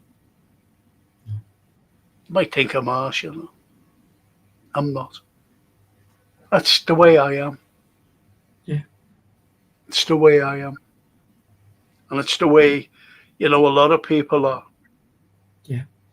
And I love the quote, about history by Leo Tolstoy. And, he said, history would be a wonderful thing if it was true. I think that's it's a powerful quote. Because what's being said today, it's not true. Yeah. That's where the propaganda and everything comes in. Yeah, of course it does. Do you reckon that the likes of Shakespeare does any propaganda, by the way? I think he was opposed to propaganda the same way as centuries later Charles Dickens was, because that's why we're talking about these individual people, ladies and gentlemen, because they put their heads above the parapet. If Shakespeare was promoting propaganda, writing about glory, glory, glory, what it is to be British, I don't think we'd be talking about him now. I don't think his. I think the challenge to him was to put something out there without them saying, "Hang about, you can't say that." And the challenge for us is to understand that how different he was. Spot on, 110% spot on there, Anthony, simply because, more or less he did speak about propaganda. And I gave a big hint before about Henry V. Yeah, There's everyone, and he's saying, the place go, Henry, Harry, cheering Harry, and then he comes out with the real Harry, if you know what I mean. So yeah, he's having a go at propaganda. Brilliant writer, and a yeah, genius, a genius yeah, in every possible way. And that's when you get the likes of our wonderful literature people, yeah, coming up to the 19th century. All the wonderful Victorian writers, Georgian writers, Victorian writers. yeah, That's why you've got the likes of, you've only got to look at William Blake and his poetry. I think yeah, we've got fantastic poets. yeah, When I read The Darkling Thrush, yeah, because of Thomas Hardy, he was just writing novels. yeah, And all of a sudden, he fell in love with his character. yeah, He fell in love with his character of Tess of the D'Urbervilles. He had to yeah, kill her off because he actually loved her. So he killed her off. Never wrote another novel after that, and he just went into poetry. That's all he ever wrote, wow, including The Darkling Thrush. wow, And Toscana says McCarthyism, very interesting subject. Now we've got certain actors who criticise the likes of J.K. Rowling because their views don't align with theirs. Exactly.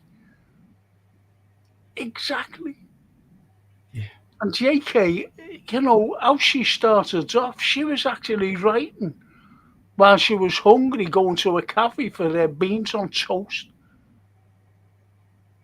yeah, She yeah, had nothing. She had nothing, that girl. She has absolutely nothing. And yet, because, see, she's got our views, Anthony. JK has got our views. Did you know that? yeah. No, Oh, I she's remember reading about it in the beginning, and it's as basic as we're talking about with the greats, with whether it be John Keats or Shakespeare, that she went to a cafe not because she liked a cup of tea, but she couldn't afford to put any heating in a oh, one bedroom flat. She had a baby, so yeah. in the cafe, one pot of tea will last you 8 hours or whatever, you know, She was and warm. give She had something. light. Yeah, yeah. No, I totally get that. Um, again, against adversity. You know. Keats did it. Yes. He was. Yeah. He wasn't one of the lovely gang of wonderful poets. Don't get me wrong. At the time, he wasn't welcome because he wasn't one of them. No.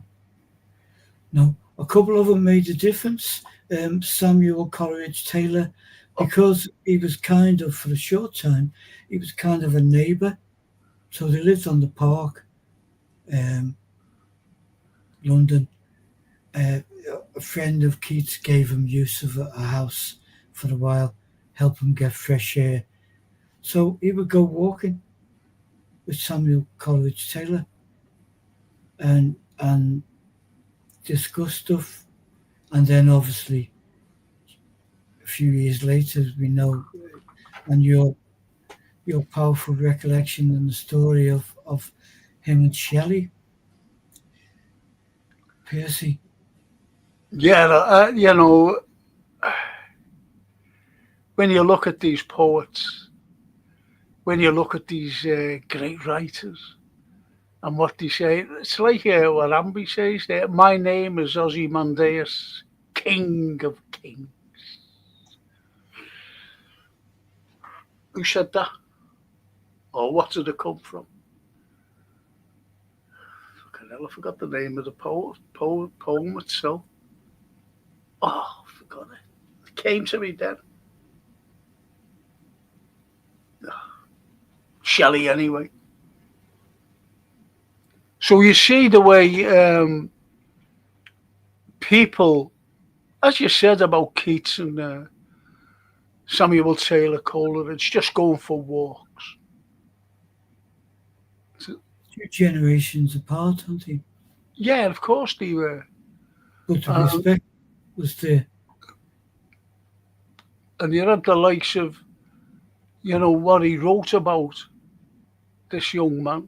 He was only young, great man, 24 when he died. Yeah, he wrote about, ode to melancholy, ode to a nightingale.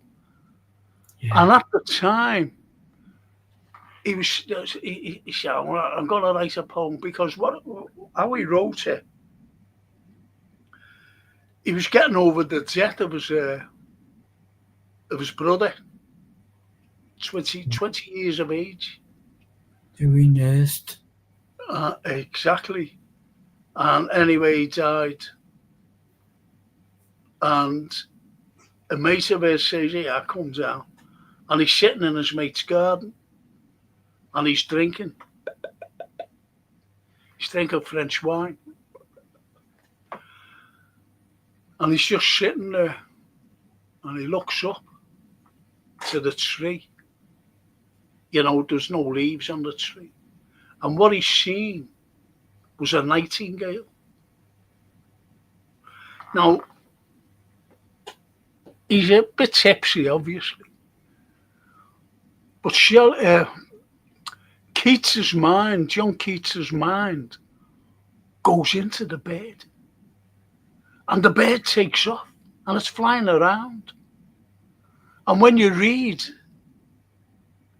Ode to a Nightingale, you actually see the bird looking down on earth and him and everything. It's fantastic. Yeah. So his mind went into this nightingale. He said, I'm going to write a poem about that. Yeah. And someone said so, I think his mate said, don't. It's unlucky. A nightingale is unlucky. Did you know that? I mean, to poets, nightingales. No. I didn't know that. I mean, I get even the name of it, and we have in history, we have the most wonderful Florence. So I always associate the name Nightingale with wondrous things, good things. I didn't get that. And people say the same about crows, but I love crows. Crows, ravens, they're powerful, very, very. Who gave them the bad name? In history, it's been split. We, the Western world, gave them a bad name because they hang around graveyards. So the association is that they are of death. But the native Indians and in the distant lands, they are almost gods of the prehistoric age because they've been there forever, and they bring goodness. And a crow can recognize you. And in your garden, if you put something down to eat, the crow will watch, and then will eat it, and then it will come back or fly back another day and see if it recognizes you, and then it'll come down. They lots of bird life are supremely intelligent. Um, they are carnivorous though on certain occasions. So are they to be a little bird? But Yeah, yeah, they attack little birds, same as seagulls. yeah, I didn't yeah. know that you knew any The big gulls. ornithologist, you know. Yeah, but there's just again with poetry and with the kind of imagery created with birds, and we mentioned it before when we started the show, and you know you're talking about it, and right up until present, almost present day, when Seamus Heaney wrote, people write about birds to convey a sense of melancholy or freedom or um, something better than where we are. You know, fly off bird to whatever nursery rhymes, everything. You know, there's there's certain cultures that say it's asking for trouble if you have a picture of a crow on the wall in your house because you're inviting death into your house. Well, do you Which is know, I told you, didn't I, that I has a beer, well, a few beers, with Seamus Heaney. yeah, yeah. He was the poet laureate at the time as well. He sounds a remarkable, wonderful guy. He said, would you like a beer there, Frank? Do you drink beer? I said, yeah. He said, how would you like to go with me for a beer? And I went, yeah, okay. Seamus. And as the lovely Amby says, Percy Bysshe Shelley, yeah. My name is Ozymandias. Yes, King of Kings. I forget the name of the title, though. I forget the name of the one title. Is it Ozymandias? No. Is that the one he wrote about Keats? Yeah. God blimey. Something like Adonis. It wasn't. It's not Adonis, but something like that. Well, funny enough, Shakespeare, when he wrote, he wrote his sonnets, Yeah. and he was writing them to a lady, he always called her the Dark Lady, and he was writing them to her, and it was real life. Then all of a sudden, this other poet started to write about her, if you know what I mean.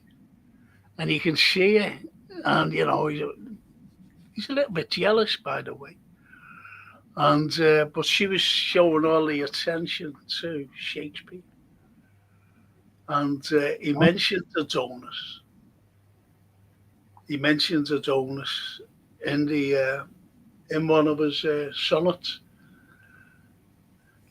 She got rid of Adonis or something like that. yeah. Couple of I said, I've got them here. The sonnets. I'd rather stick to Macbeth and Hamlet and Othello and Henry V. you know, that's what I'd rather stick to. We went off on a tangent again, didn't we? We did, but we're still learning. I am anyway. Shame, really.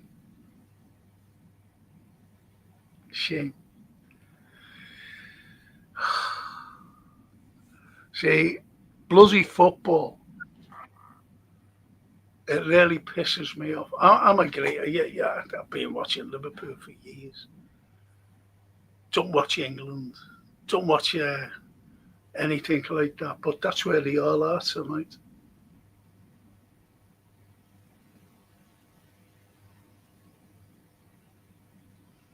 Know what I mean? Yeah. But And they're all watching the fucking match, and that really pisses me off, actually. have we heard anything from Johan or Scottish No, Bear? no, I haven't heard nothing. And Stephen says, I visited the Pig and Whistle today. No cask ale. Go away. No cask, eh? So it's all from the kegs then, isn't it? It's changed hands again, hasn't it, recently? That's all. Yeah. Yeah. I haven't been in there since before COVID. And Amber says, Ozymandias was a statue sticking out of the ground in the Egyptian desert. Yeah. Well, I remember in the, when was it? I think it was the 30s. There was these archaeologists, digging around, Roman. That's what I wanted to be. I wanted to be an archaeologist, going around the Roman sites and whatever, no matter where. Could have gone to Palmyra at one point, and I never went. I didn't go. Palmyra is in Syria, and during the upheaval, that ISIS at the time, they fucking blew us up. Yeah. Palmyra, a great Roman town. You should have seen it. Absolutely magnificent. Because what they were thinking, history doesn't start until Mohammed. So that's why they were blowing up all these fucking things.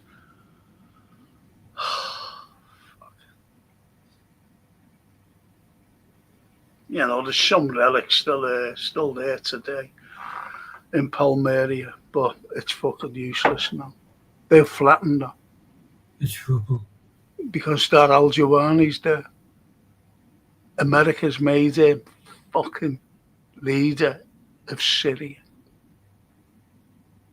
Sick of it. Sick of it. Yeah, these archaeologists in the 30s, and they found a pure gold bust. Excuse me, this fucking thing,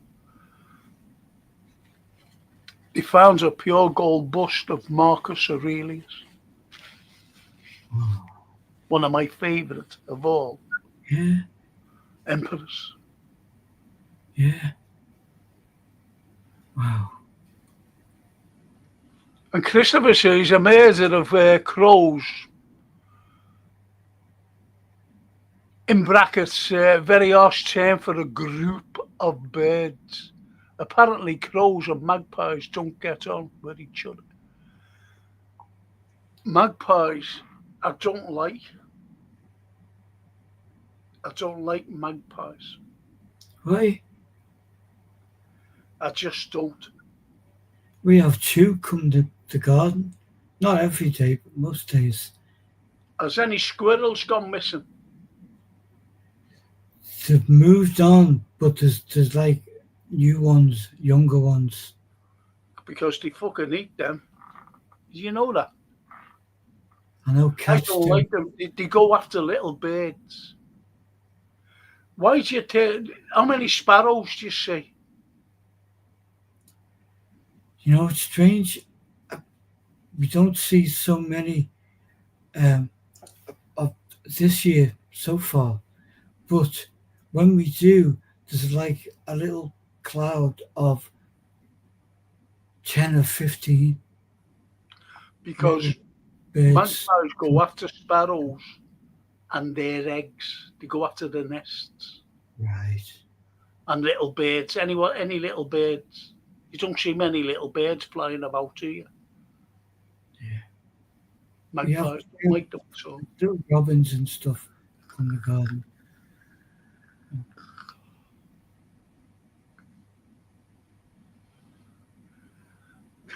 little robins.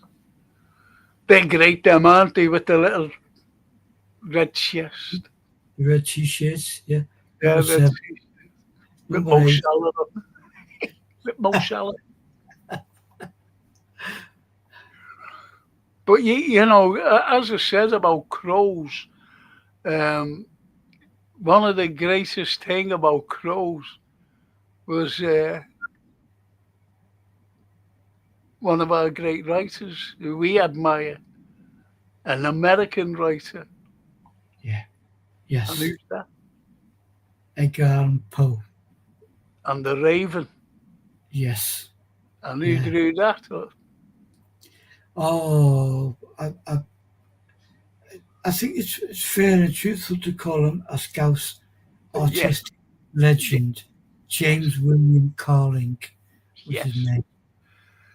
yes. He lived in poverty and sadly died in poverty, but created some of the most beautiful, beautiful Ties in the pieces. Wakehouse, Yeah. Brownlow Hill Wakehouse, But what an artist. where the same Wakehouse was born and died in a fella who won a Victoria Cross. Yeah. Who was inspirational to Mr. Dickens. Absolutely. Absolutely. And I wrote a play about him, a reflection of Dickens. And Toscana says, in Italy, they say that the sounds of an owl means impending bad news. Definitely. know that. Yeah. Didn't know Yeah. that. They petrify most other birds, don't they? Someone said if you want to keep birds from landing in your garden, which we don't, but you know what it's like, get a statue of an owl. Oh, go away. Yeah. I didn't And know that. the birds will come near. I always thought it was like a scarecrow. So you could have put me in the middle of the garden. I'd frighten the birds away. Yeah. You know what? Will we attract them? Squirrels and whatever. Or Yeah, a bottle of good Italian wine. Bring it on. that was mad that day, wasn't it? Because we had the squirrels all playing with one another. We were looking at them. And all the birds, they were just all there, weren't they? Them birds. That was crazy.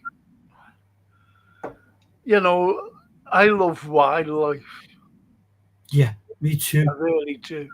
But you're getting on there, the likes of that Facebook and things, if you scroll through it, it's fucking terrible what they're putting up, animals like attacking other animals and eating them. And I don't want to watch that.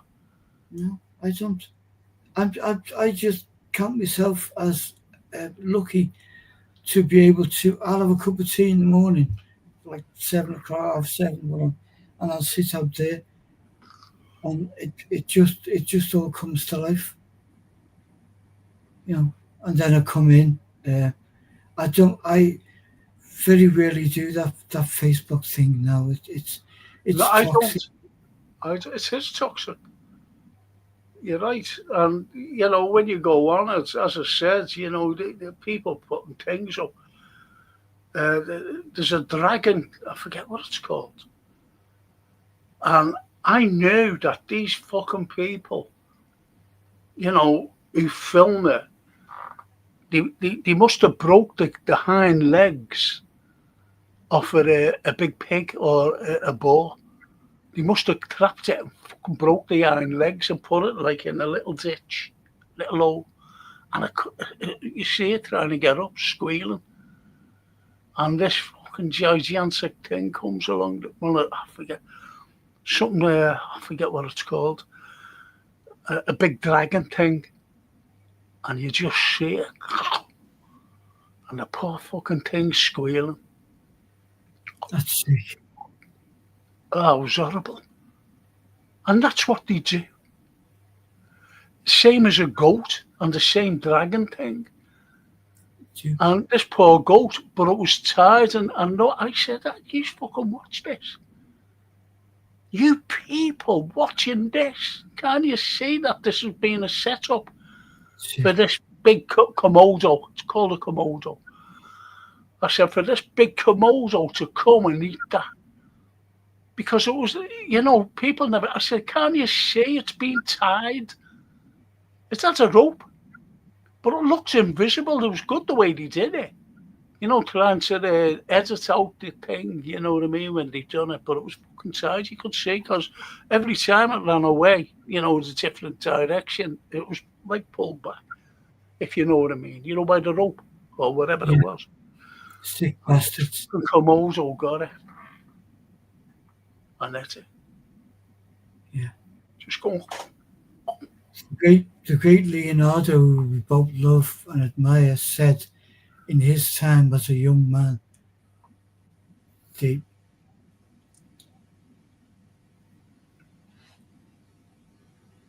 greatest and most harmful beast on this planet is the human race. Of course, we're all animals. You've only got to see what's going on today.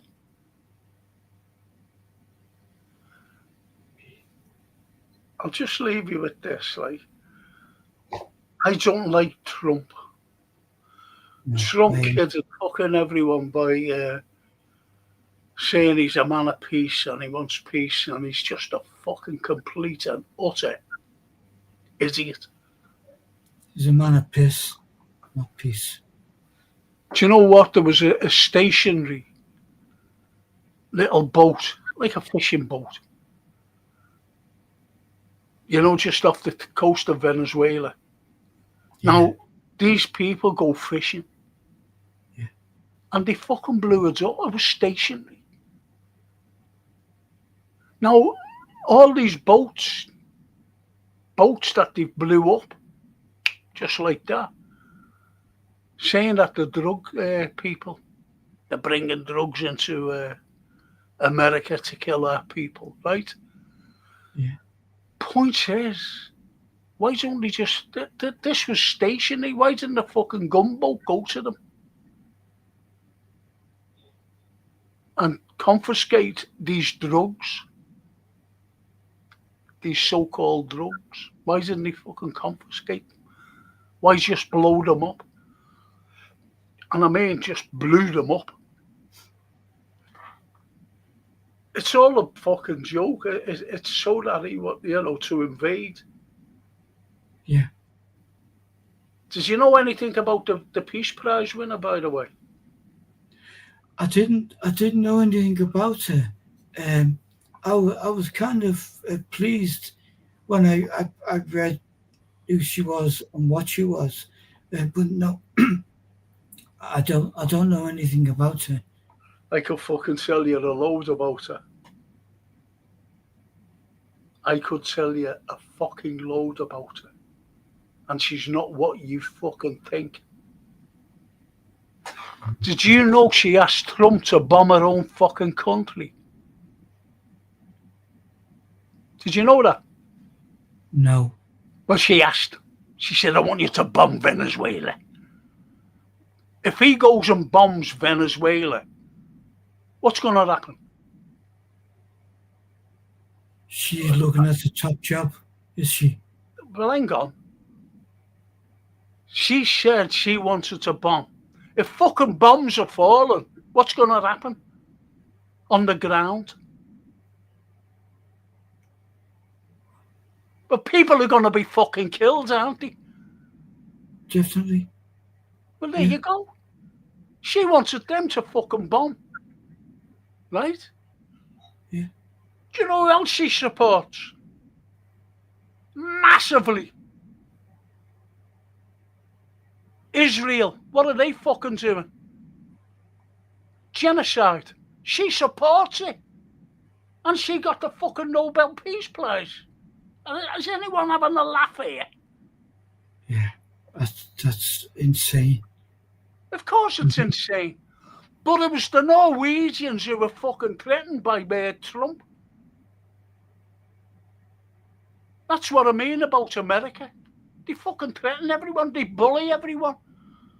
So the Norwegians, the fucking cowards, well, tell you what, we'll give it to this Mercado. Oh yeah, give it to her. Peace. She's a fucking activist. As I said, she's asked Trump to fucking bomb Iran. This is before the fucking peace thing, and they knew that. So she wanted to fucking kill her own fucking people. And all the lies that you're hearing about Maduro being a drug carteller, fuck off. Yeah. I'm not having it. I'm not having any of that. And that's what sickens me about Trump. Surrounding Venezuela with fucking big battleships. People are going to die. Ordinary people are going to die. Yeah. Because you should have heard it on the fucking telly, which no one fucking knows and they don't say, but I seen it. And she was saying to fucking Trump's son, she said, we've got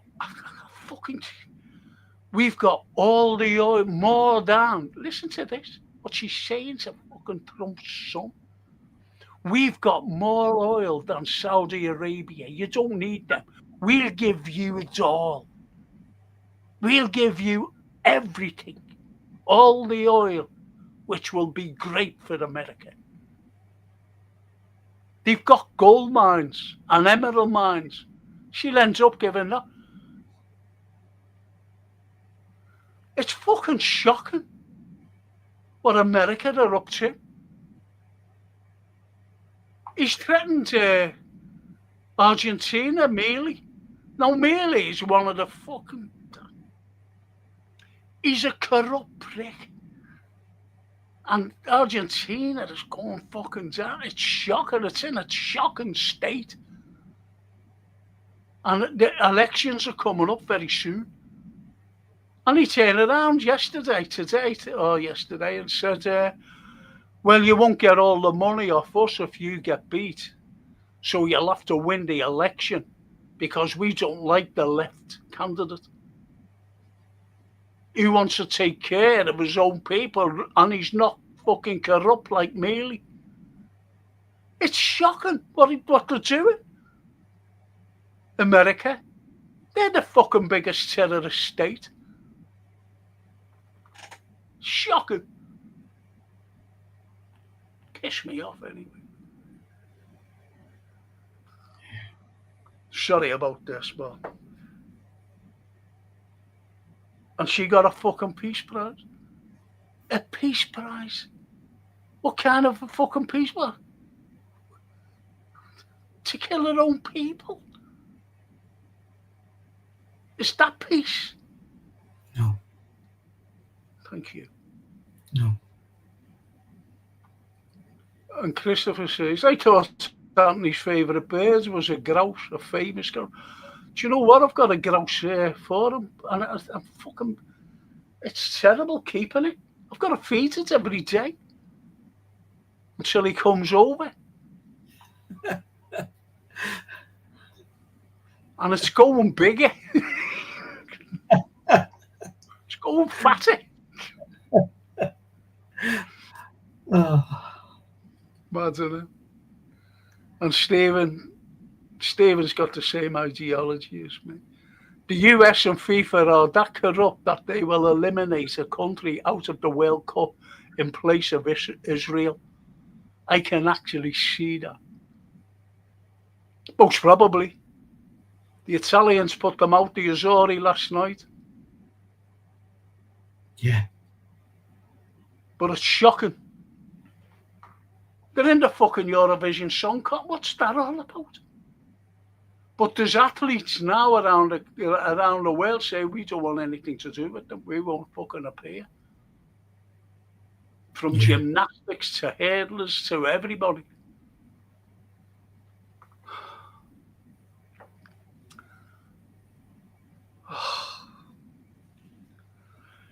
Well, anyway, I'm going to finish before I get carried away. I am carried away. Well, I've just got to thank these wonderful, lovely Yeah. people for sponsoring the Frank Carlyle Gap Painting Services. And Gap Painting Services, please, if you're an NHS worker, if you're elderly, get them in because you get a special discount. A very special discount. And if you're not one of those, just ask them to give you the price. Don't struggle. Just ask them to give you the price. And without any obligation either. Just get them in. They're very reasonable. Yeah. They're lovely people. Yeah. And that's Gap Painting Services, who are the sponsors of all the podcasts. Fancy him being fancy him being a sponsor? Yeah.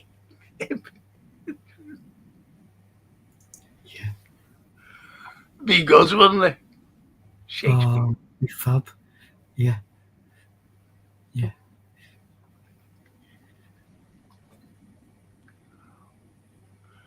Do you know what? I'm really sick of meat now tonight.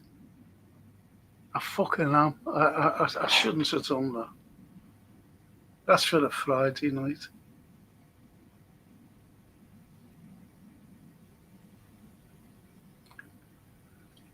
Well, we've always said that you can't unravel what's actual.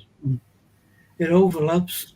And we're saying in tonight's program what they were saying all those years ago is as vital today as it ever was. And idiots are indeed ruling the blind. Yep. And that was our shaky. Yeah. What a terrible era we live in. Yeah. When idiots are governing the blind. Think about that. Yeah.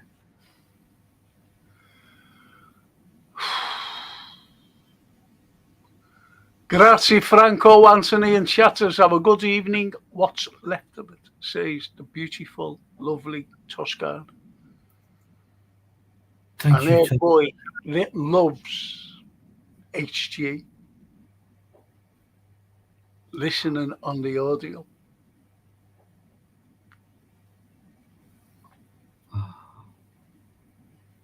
I'm sure fireworks are getting set off, you know. Can I tell you something? What? I was given no, I can't. Yeah, I can tell you without it. I was asked to give a talk on the 4th of November, right? Yeah. And obviously the next day is bonfire night. Yeah.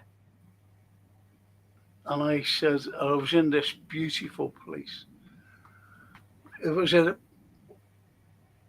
church thing, you know. Yeah. Fucking fireworks are going off by me.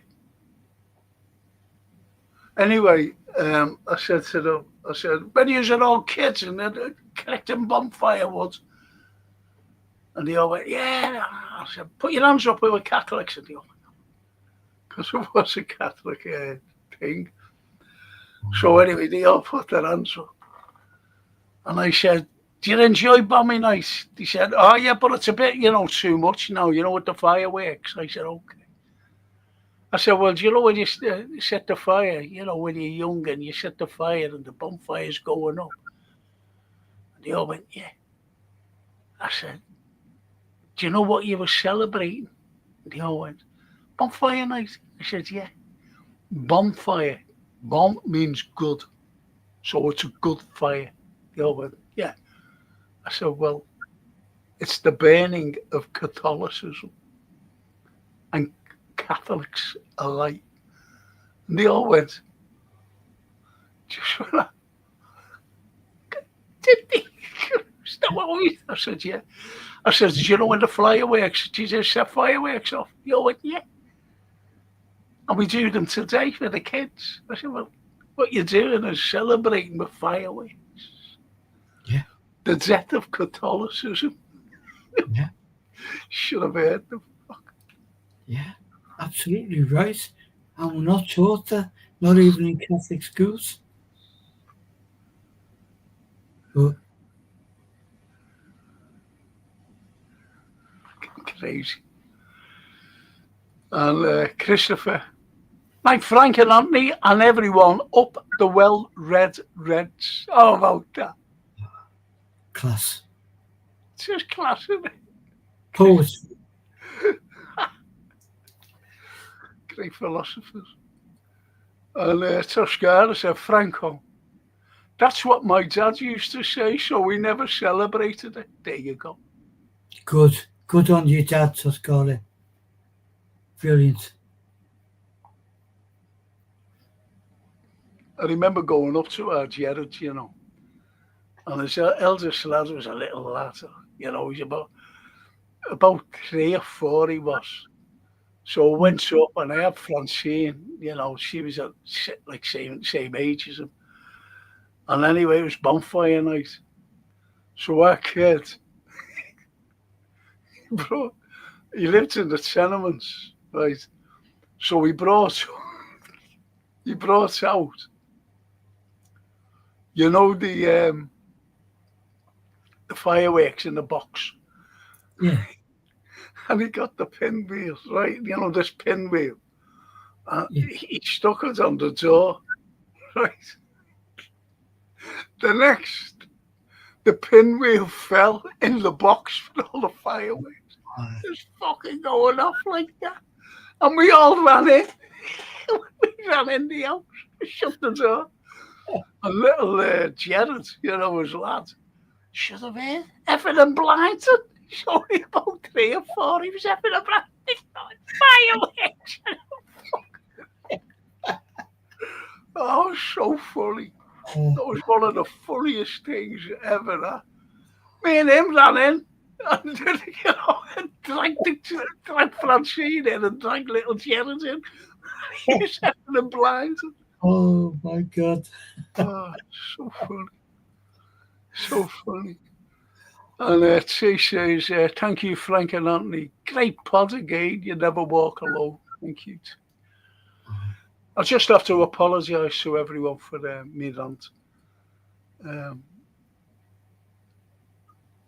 Because I think everything's corrupt, including the Nobel Peace Prize, I'm afraid. It's all corrupt. I tell you who should have got it. Francesca Albanese. She advocates peace every day from the UN. Every day. She should have got it, hands down. Francesca Albanese.